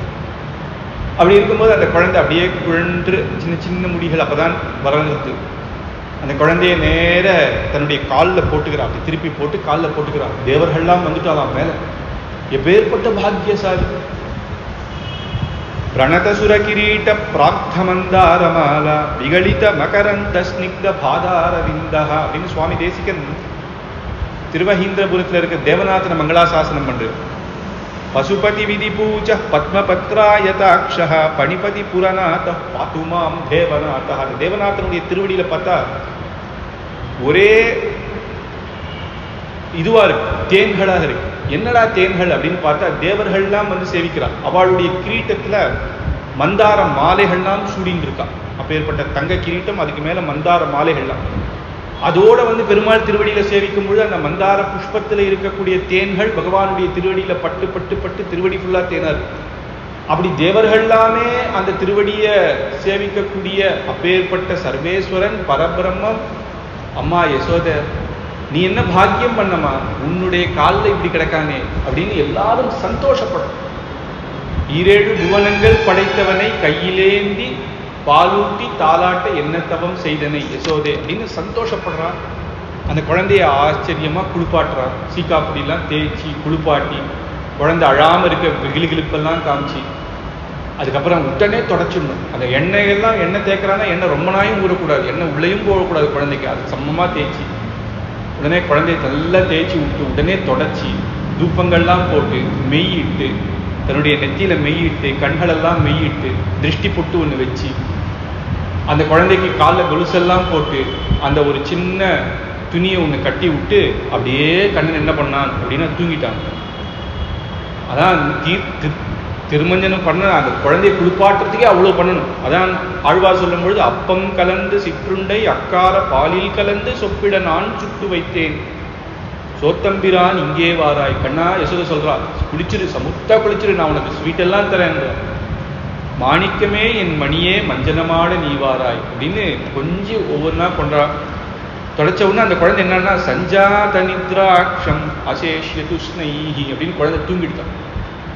அப்படி அந்த தூப்பங்கள்லாம் போடும்போதே குழந்தை தூங்கிடுதுன்னா சாட்சாத் பகவான் ரங்கநாதனாக இருக்கும் போதே யோக நித்ரை தான். யோக நித்ரை வேற, போக நித்ரை வேற. நம்ம தூங்குறது போக நித்ரை, தூங்குறோம் நல்லா. யோக நித்ரை அப்படின்னா பகவானுக்கு எத்தனை இந்த லோகத்துல இருக்க அத்தனை பேரும் எவன் என்னென்ன புண்ணிய பாபங்கள் பண்ணிட்டு இருக்கானோ எல்லாத்தையும் அவன் பார்த்துட்டு தான் இருக்கான். கண்ணை மூடிட்டு இருக்கேரே அப்படின்னு தூங்கிட்டு இருக்கே நம்ம தப்பு பண்ணலான்னு இல்லை. அவர் யோக நித்ரை, அவர் இருக்கே. ஆனா இந்த கண்ணன் அப்படி இல்லை, தூங்கிட்டான். ஏன் அப்படின்னா அவன் சர்வேஸ்வரன். இந்த சிருஷ்டி ஸ்திதி லயம் பண்ணக்கூடியவனுக்கு தூக்கம் எப்படி வரும்? அதுலயே இருக்கும் இல்லையா? தனக்குன்னு ஒருத்தர் கவலைப்பட ஒருத்தர் இருந்துட்டான்னு வச்சுக்கோ. நம்ம தான் ஆத்துல உழைக்கணும் அப்படின்னா நமக்கு ஒரு பயம் இருந்துட்டே இருக்கும். நமக்குன்னு ஒரு அப்பா அம்மா இருக்கா, நம்மளை பார்த்துப்பா அப்படின்ற ஒரு தைரியம் வந்துட்டு நமக்கு ஒண்ணுன்னா கவலைப்பட ஒரு மனுஷா இருந்தா அது சந்தோஷமா இருக்கும் இல்லையா? அப்ப சர்வேஸ்வரனுக்கே ஒரு அம்மாவாக இருக்கா. அதனால அப்படியே தூங்கிட்டான் அப்படின்னு இங்க சொல்றேன். எல்லாம் சந்தோஷமா ஒவ்வொருத்தர் அதுக்கப்புறம் என்ன பண்றா, எல்லாரும் சாப்பிடும் போது என்ன பண்றா, பக்கத்துல மாட்டு கொட்டாயில மாட்டு வண்டி இருக்கு, அதுல தன்னுடைய புடவையே வச்சு தூளி கட்டி கண்ணனை விட்டு பசங்க கிட்ட எல்லாம் பார்த்துக்கோங்கடா அப்படின்னு போய் எல்லாருக்கும் சாதம் போட்டு இருக்கா. அப்ப சகடாசுரன் அப்படின்ற ஒரு அசுரன் வரான். போத்தனை போயிட்டான்னு தெரிஞ்ச உடனேயே கம்சன் இந்த இடத்துல தான் எங்கேயோ இருக்கான் அப்படின்றத புரிஞ்சுட்டான். சகடாசுரன் அனுப்புற அந்த சகடன் அப்படின்றவன் சுத்திண்டே வந்து அந்த குழந்தைய அப்படியே அடிச்சிடலான் அப்படின்னு பார்க்கும்போது கிட்ட வந்தவனை எட்டி ஒரு உதச்சேர் அப்படியே கீழே விழுந்தான். அங்கேயே மரணம். உடனே பார்த்தா எல்லா குழந்தைகளும் வான்னு அலற வந்து பார்த்தா இப்படி ராட்சசனாக இருக்கான். அவளுக்கு ஒன்றும் புரியல. ஒன்னாச்சு ரெண்டாச்சு, இதுக்கு மேல தாங்கல. அதுக்கப்புறம் குழந்தைக்கு ஏதாவது அங்க இருந்த எல்லாரையும் பெரியோர்களெல்லாம் கூட்டு ஸ்தோத்திர பாடங்கள் மந்திரங்கள்லாம் ஜபிச்சு குழந்தை நல்லா இருக்கணும் அப்படின்னு எல்லாம் வேண்டுறான். அப்புறம் திருநாவர்த்தன் அப்படின்னு வரான். அடுத்த தெருவில் விட்டுட்டு போறான். திருநாவர்த்தன் அப்படின்றவன் காட்டு சுழல்ல வருவான். அவன் சுழல் ரூபமாக வந்து என்ன பண்ணான்னா இந்த கண்ணனை தூக்கிட்டு மேலே போயிட்டான். இந்த பசங்களே என்ன பண்ணும் அப்படின்னா, குழந்தை முதல்ல நம்ம போனோம்னா ஆண் அழுது தூக்கிக்கோன்னு, தூக்கிட்டவொன்னு என்ன பண்ணோம்னா நடந்து போ அப்படின்னு, நடந்து போனோம்னா வெள்ள ஆக்சிட்டு போகணும், கொஞ்சம் தூரம் போனோம்னா அம்மா அப்படின்னு ஐயோ அப்படி திருப்பி கூட்டிட்டு வரணும். அந்த மாதிரி இவன் தூக்கிட்டு போனவொன்னே இவன் போறான். மேலே போக போக போக அவர் இன்னும் கனமாக ஆரம்பிச்சுட்டே. அவன் நினைச்சான் இது ஏதோ பெருமாள், நான் ஏதோ கண்ணன்னு தூக்கிட்டேன். அப்போ அவருக்கு இன்னும் பேரே வைக்கல, குழந்தைன்னு தூக்கிட்டேன். ஒரு கல்லோ இது அப்படின்னு நினைச்சிட்டான். கல்லோன்னு விட பார்த்தான். இப்படியே அவன் கழுத்தை பிடிச்சுக்கிட்டே. அவன் கழுத்தை பிடிச்சோன்னா அவனுக்கு என்ன பண்றதுன்னு தெரியல. பகவானுடைய காலை பிடிச்சுக்கிட்டான். காலை பிடிச்சிட்ட உடனே அங்கேருந்து கீழே விழுந்தான். அவன் மரணம் அடைஞ்சான். ஆனால் திருநாவர்த்த மோட்சம், ஏன்னா திருவடியை பிடிச்சானே, அதனால அவனுக்கு மோட்சம். இதெல்லாம் பார்த்து இன்னும் கஷ்டமாகவே இருக்கு. இப்படியே பல லீலைகள். ஒவ்வொருத்தரும் இப்போ வந்து யசோதை கிட்ட கண்ணனை நான் ஆத்துக்கு ஆட்சியும் போவேன், நான் ஆத்துக்கு ஆட்சியும் போவேன்றான். உடனே யசோதை பண்ணா என்னடா வம்பு இது, லிஸ்ட் போட்டா. மண்டே காத்தால இந்த ஆத்துக்கு, மத்தியானம் இந்த ஆத்துக்கு, செவ்வாய்க்கிழமை இவ ஆத்துக்கு அப்படின்னு. கோபிகை ஒருத்தி கண்ணனை ஆட்சிட்டு போறான். ஆட்சிட்டு போகும்போது எதிர இன்னொரு கோபிகை வந்தான். கண்ணா எங்க ஆத்துக்கு வாடா அப்படின்னு உடனே தாவிட்டான். உடனே தாவிட்டவனே இவளுக்கு நான் கஷ்டப்பட்டு யசோதை கிட்ட கேட்டு கூட்டுட்டு வந்த நீ எப்படியே போயிறிய கண்ணா, நீ எங்கிட்ட வாடானோன்னு அங்கேயே இங்கே தாவறான். அப்படி ஒவ்வொருத்தரும் தன்னுடைய ஆற்றுல அழகாக கண்ணனை கூட்டுண்டு போய் அந்த எல்லா ராத்திரியும் தொட்டில் இருக்கட்டும், நம்ம கையே தொட்டில் தானே, அவனை கண்ணில் கையிலேயே வச்சு இருக்கணும் அப்படின்னு அத்தனை ஆற்றுலையும் கூட்டுட்டு போறான். அதுதான் கண்ணன். அதனாலதான் கோகுலாஷ்டமி அன்னைக்கு நம்பாத்துக்கும் வருவான் அப்படின்னு தானே அந்த அச்சு போட்டு நம்ம இதை பண்றோம். அப்படி ஒவ்வொரு இடத்துலையும் ஆச்சரியமாக சேஷ்டிதங்களை பண்ணிட்டே இருக்கான்.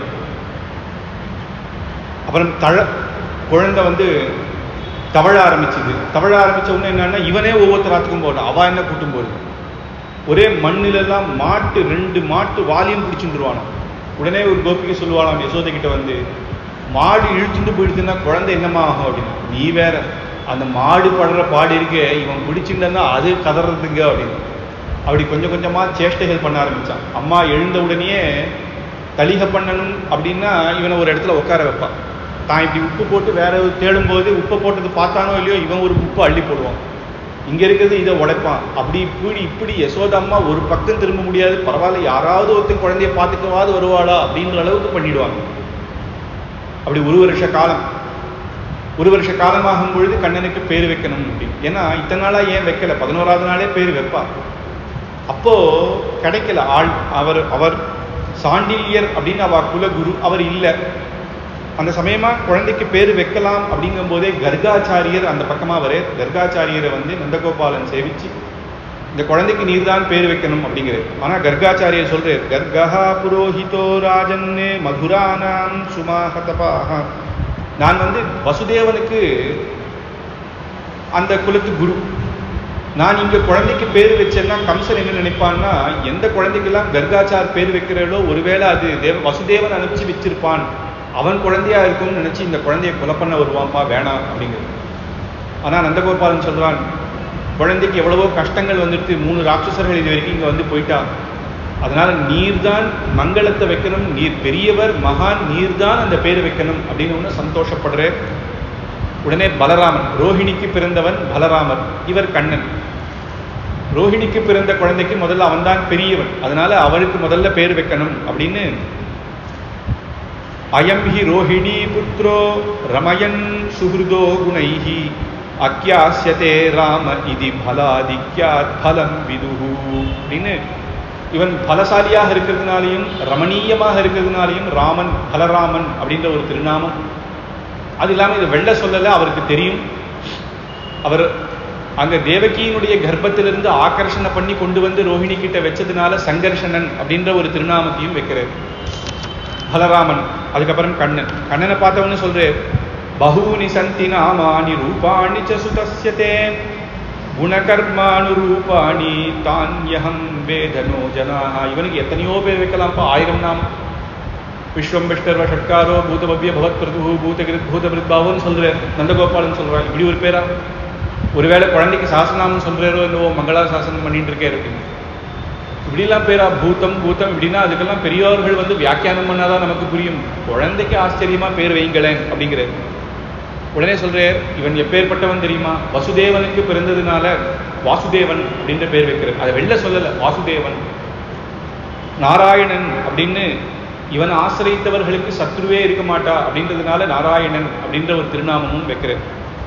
ஆனா யசோதை செல்ல பேரா வைங்களை நாராயணன்னு கொஞ்சம் முடியுமா? அப்புறம் நம்ம என்ன பண்ணிடுவோம், நானி அப்படின்னு பேர் வச்சு கொஞ்சம் ஆரம்பிச்சிடும். பசங்களுக்கு பெருமாள் பேர் வைக்கிறதே கடைசியில வியர்த்தமாயிடுது.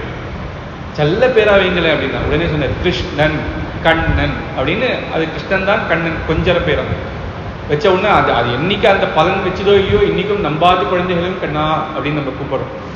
அந்த மாதிரி செல்ல பேரா ஆச்சரியமா வைக்கிறேன். அப்ப எப்படி இருந்ததுன்னா, காலேன அல்பேன ராஜரிஷேகே ராமகிருஷ்ணஸ்ச கோகுலே. கோகுலத்துல ராமகிருஷ்ணர்கள் அப்படின்னா பலராமனும் கிருஷ்ணனும். பலராமன் எங்கெல்லாம் போடுறானோ பின்னாடி கண்ணனும் போடுவாங்க.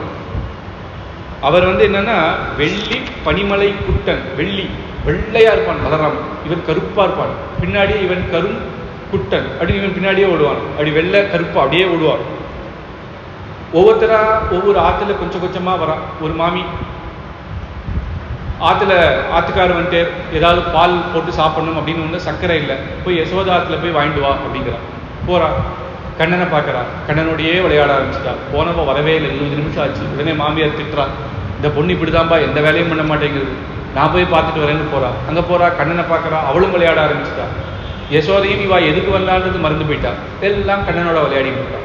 உடனே மாமா பார்த்தாரு, 1 மணி நேரம் ஆச்சு, இனிமேல் நமக்கு பால் கிடைக்காது, நம்மளே போகலான்னு போறார். அவரும் பார்க்குறாரு, கண்ணன் அப்படி மறந்து பசி போக்கு. ஏன்னா நம்ம சம்சார பந்தத்தை நீக்கிறவன் தானே, அப்பேற்பட்ட சர்வேஸ்வரன் அங்கே இருந்தா என்ன, அவளுக்கு இனிமேல் பசி இதுதான் என்ன அப்படின்னு மறந்து அப்பேற்பட்ட கோகுலத்தில் ஆச்சரியமா இருக்கான். இப்போ பகவானுடைய வெண்ணெய் திருடுறது அப்படின்றது கொஞ்சம் பெரியவனாரம் பேர் வச்சு கொஞ்சம் கொஞ்சமாக நடக்க ஆரம்பித்த உடனே வெண்ணெய் திருடுறதுன்றதே ஒரு பெரிய லீலை.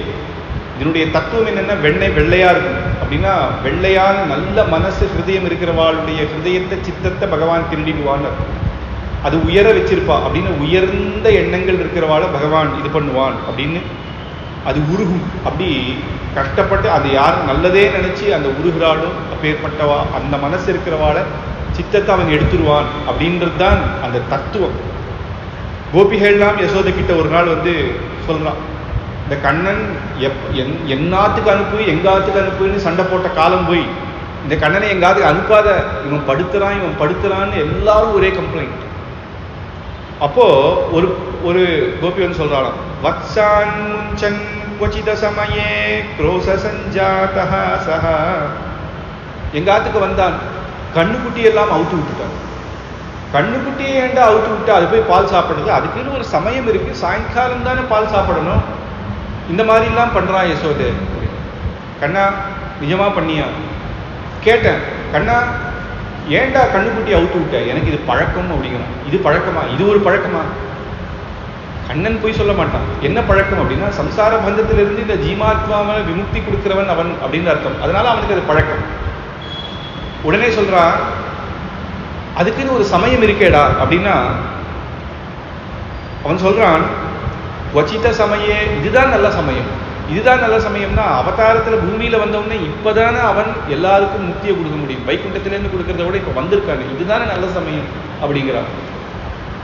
அப்புறம் இன்னொரு கோபி போடுறான்,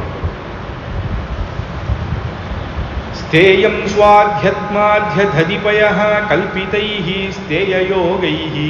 திருடறான்.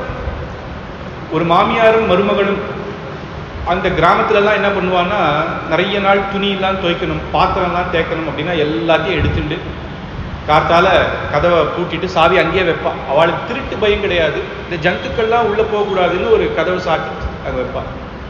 வச்சுட்டு நேராக போய் அந்த யமுனா நதியில போய் தீர்த்தாமாடி அங்கே போய் எல்லாத்தையும் இதெல்லாம் பாத்திரம் கீத்திரம் எல்லாம் தேய்ச்சி எடுத்துட்டு வருது வழக்கம். அப்படிதான் கிராமத்தில் எல்லாம் நடக்கும். அப்படி போறா. அவள் போற சமயத்தில் இந்த கண்ணன் என்ன பண்ணான்னா, நேராக எல்லா பசங்களையும் கூட்டின்னு உள்ள வந்துட்டான். இவாத்துல என்னென்ன வெண்ணெய் உரியில மேலே வச்சிருக்கான். உடனே என்ன பண்ணானா, எல்லா பசங்களையும் ஒருத்தர் மேலே ஒருத்தர் மேலே ஏறினா, தன்னுடைய கட்டை ஒன்று வச்சான், அதை ஒரு அடிச்சான், ஓட்ட போட்டான், அங்கேருந்து தயிர் கொட்டுறது வெண்ணெய் கொட்டுறது அப்படியே சாப்பிட்றான். உடனே பசங்கள்லாம், கண்ணா எனக்குடா எனக்குடா எனக்குடா அப்படின்னு சண்டை போடுறான். இருடா தரேன்டா, நல்லா இருக்குடா அப்படிங்கிறான். வெண்ணெய் அவ்வளோ நல்லா இருக்கு, அவ்வளோ ருச்சியா இருக்கு. நேத்தி ஒரு மாமி ஒரு கோபி கேட்குறான் ஆத்துக்கு, கண்ணா ஆத்து வாசல்ல போயிட்டு இருக்கான், கண்ணா நம்ம ஆத்துக்கு வாடா, உனக்காக ஒரு வெண்ணெய் வச்சிருக்கேன் அப்படிங்கிற. கண்ணா சொல்றான், வேண்டாம் மாமி, எனக்கு பிடிக்காதா? எவ்வளவு பாவம் இந்த குழந்தை, எல்லாரும் தன்னாத்துக்கு வந்து வெண்ணெய் திருடுன்னு சொல்றாடா, ஒன்ன போய் திருடுன்னு சொல்றா, உனக்கு வெண்ணையே பிடிக்காதா அப்படின்னு. இருந்தா கூட நம்ம பாத்துல கொஞ்சம் சாப்பிட்டு பாரு, இனிமேல் நீயே டெய்லி வந்து கேட்ப அப்படிங்கிறான். வேண்டாம் மாமி, தப்பா நினைச்சுக்காதீங்க, அம்மா சொன்னா கண்ட இடத்துல போய் வெண்ணெய் சாப்பிடாதரா, நம்ம பாத்துல ஃப்ரெஷ்ஷா உனக்கு நல்லதா நான் பண்ணி வச்சிருக்கேன், அவெல்லாம் எந்த பழசோ தருவா, கண்ட மாமி கொடுத்தது சாப்பிடாதேன்றாள். பாத்தியா, இப்பதான் பாவம்னு சொன்ன இந்த பையன் இப்படி பேசுறது பத்தியா அப்படிங்கிற. வெண்ணெய் பிடிக்காதா? வெண்ணெய் பிடிக்காதுன்னா என்னன்னா, யாரோ கொடுத்தா பிடிக்காதா, தானா திருடி சாப்பிட்டா பிடிக்கும். அப்படி ஒவ்வொரு ஆத்துக்கும் போய் வெண்ணெயை திருடுறான், எல்லாம் உடைச்சி எல்லாம் சாப்பிட்டா. அப்ப அங்க மாமியார் வந்து அந்த மருமகளை சொல்றா, என்ன ஒன்றும் வேலை நடக்கல, நீ இது சரியாவே திருத்தி வைக்க மாட்டேங்கிற, சரி ஆத்துக்காவது போய் ஒரு தலிகையாத ஒரு அரிசி இதெல்லாம் போட்டு போய் மாமா வந்தா கொடுக்கலாம் அப்படின்றான். உடனே இவ போறான். அந்த கோபிகை என்ன பண்றான்னா, சாமர்த்தியமாக கண்ணன் வெண்ணெய் திருடுவான்ட்டு மேல உரியில மணியை கட்டிட்டான். இவ ஏதாவது பண்ணா மணி சத்தம் வரும், நம்ம ஓடி வந்து இவனை பிடிச்சிடலாம் அப்படின்னு. ஆனா இவன் என்ன பண்ணான்னா, முதல்லயே அந்த மணியை பார்த்த உடனே ஆத்து அந்த மாமியினுடைய பழைய புடவை எடுத்து அதை நாக்கில் அப்படியே கட்டி விட்டுட்டான். அதனால அடிச்சாலும் அது சத்தம் கேட்காது. இந்த மாமி வந்து பார்த்தாலோ இல்லையோ ஆண் திறந்து கிடக்கு, அவளுக்கே தெரியாது சாவி எங்கே வச்சாலும் இவன் கண்டுபிடிச்சிட்டான். உள்ள ஓடி போனா அத்தனை பசங்க டகடகான்னு விட்டுட்டு ஓடிட்டு கண்ணன் மட்டும் மேலே உறிஞ்சிட்டு அதை பிடிச்சி நின்றுட்டு இருக்கான். யாருடா இது அப்படிங்கும் போது மேலேருந்து சிரிக்கிறான். உடனே மேலே பார்த்து கேட்குறா, கண்ணா என்னடா இது விளையாட்டு, என்ன இங்கே வந்திருக்க, திருட வந்திருக்கியா? மாமி கத்தாதீங்க மாமி, என்ன பெரிய திருடனா வந்துட்டான் ஆற்றுல, எதுக்குடா இங்கே வந்த? இது எங்காம் போலியே இருக்குது மாமி, வாசல்லாம் அதே கலரில் இருந்தது, நான் எங்கான்னு நினச்சி நான் வந்துட்டேன். சரி உள்ளே வந்த ஒன்று கூடயா தெரியல, ஏன்டா மேலே ஏறிங்க? எங்கள் அம்மா சொன்னா மாமி, வெள்ளை குட்டி கண்ணுக்குட்டி காணும்னா அதான் மேலே இருக்கான்னு பார்க்கலான்னு வந்தேன். டேட், கண்ணுக்குட்டி மேலே இருக்குமாடா? என்னடா இது கதை, இறங்குடா நீ முதல்ல அப்படின்றான். உடனே சொல்கிறான், வரட்டும் என் மாமியார் வரட்டும், உன்னை குற்றம் பாரு அப்படின்றான். ஐயோ அந்த கிழவியா, அவள் அதிகமாக குட்டுவான், நீங்களே குட்டிடுங்களே அப்படின்னு. இரு நான் என்ன பண்ணுறேன் பார் அப்படின்ன உடனே வெண்ணையை நேராக அவன் மூஞ்சில் அடிச்சுட்டாங்க. தொடச்சிக்கிறதுக்குள்ளேயும் ஓடிட்டாங்க. இவன் வெளில வர்றா, அந்த வெண்ணையை தொடச்சிண்டே வெளில வர்றா, மாமியார் எதிர நிற்கிறான். என்னடி பண்ண, இத்தனை நாளாக கண்ணன் தான் வெண்ணை தெரியுன்னு நினச்சேன், இத்தனை நாள் நீ தான் எங்களுக்கு தெரியாமல் சாப்பிட்டு இருக்கியா? உடனே யசோதை கிட்ட போய் அழறான். கண்ணன் தான் எனக்கு எங்கள் மாமியாருக்குமே சண்டை மூட்டிட்டான்றான். யசோதை சொல்கிறா, நீயும் உங்கள் மாமியார் சண்டை போடுறது ஊருக்கே தெரியும், என் கண்ணன் தான் காரணம்னு ஒரு காரணமா உங்களுக்கு அப்படின்னு. நீயே மேலே வைக்க வேண்டியது தானே வெண்ணைய அப்படின்றான். மேலே தானே வச்சேன், அவன் ஒருத்தனா வரலையே, எல்லாரோடையும் வந்துட்டான், ஒரு கோஷ்டியா வந்துட்டான்றான். இன்னொரு பெண் சொல்றான், வந்தா வெண்ணையை சாப்பிட்டு போனா பரவாயில்ல, பாத்திரத்தெல்லாம் உடைச்சிட்டான். பாத்திரம் ஏண்டா, பானை தானே அந்த காலத்துல, பானை ஏண்டா உடைச்ச? பழைய பானையே வச்சுட்டு இருக்கா, பழைய வெண்ணையை சரியா தேக்காம அது மேலேயே வச்சு சரியாவே இல்லை, நாடுறதுமா, உடைச்சாலாவது புதுசா வாங்குவான்னு. உடனே இன்னொருத்தி சொல்றா, சரி வெண்ணெய் தான் சாப்பிட்டு போறான்னா, இளம் பிள்ளை கிள்ளி எழுப்பி, ஆத்துல குழந்தை தொட்டில தூங்கியிருந்தா அதை கிள்ளி எழுப்பி விட்டா அழகு அப்படின்னு ஒவ்வொருத்தரா சொல்றா. அப்படின்றது வரைக்கும் அப்பேற்பட்ட லீலைகளெல்லாம் பண்ணிட்டு கண்ணன் கோகுலத்தில் இருந்தான் அப்படின்றது வரைக்கும் இன்றைக்கு பார்ப்போம். நாளைக்கு மேற்கொண்டு கண்ணன் மாடு மேய்க்கிற லீலைகள், கோவர்த்தனகிரி, அந்த மாதிரி விஷயங்கள்லாம், கோபிகைகள் ராசக்கிரீடை அப்படின்ற சரித்திரங்கள்ல மேற்கொண்டு ஆச்சரியமாக நாளைக்கு பார்க்கலாம் அப்படின்னு கண்ணனை வேண்டிட்டு, இப்பேற்பட்ட பக்தியும் இப்பேற்பட்ட சத்சங்கமும் எல்லாருக்கும் தரணும்னு வேண்டிட்டு, கவிதார்க்கிக சிம்ஹாய கல்யாண குணசாலினே ஸ்ரீமதே வெங்கடேஷாய வேதாந்த குரவே நமஹ.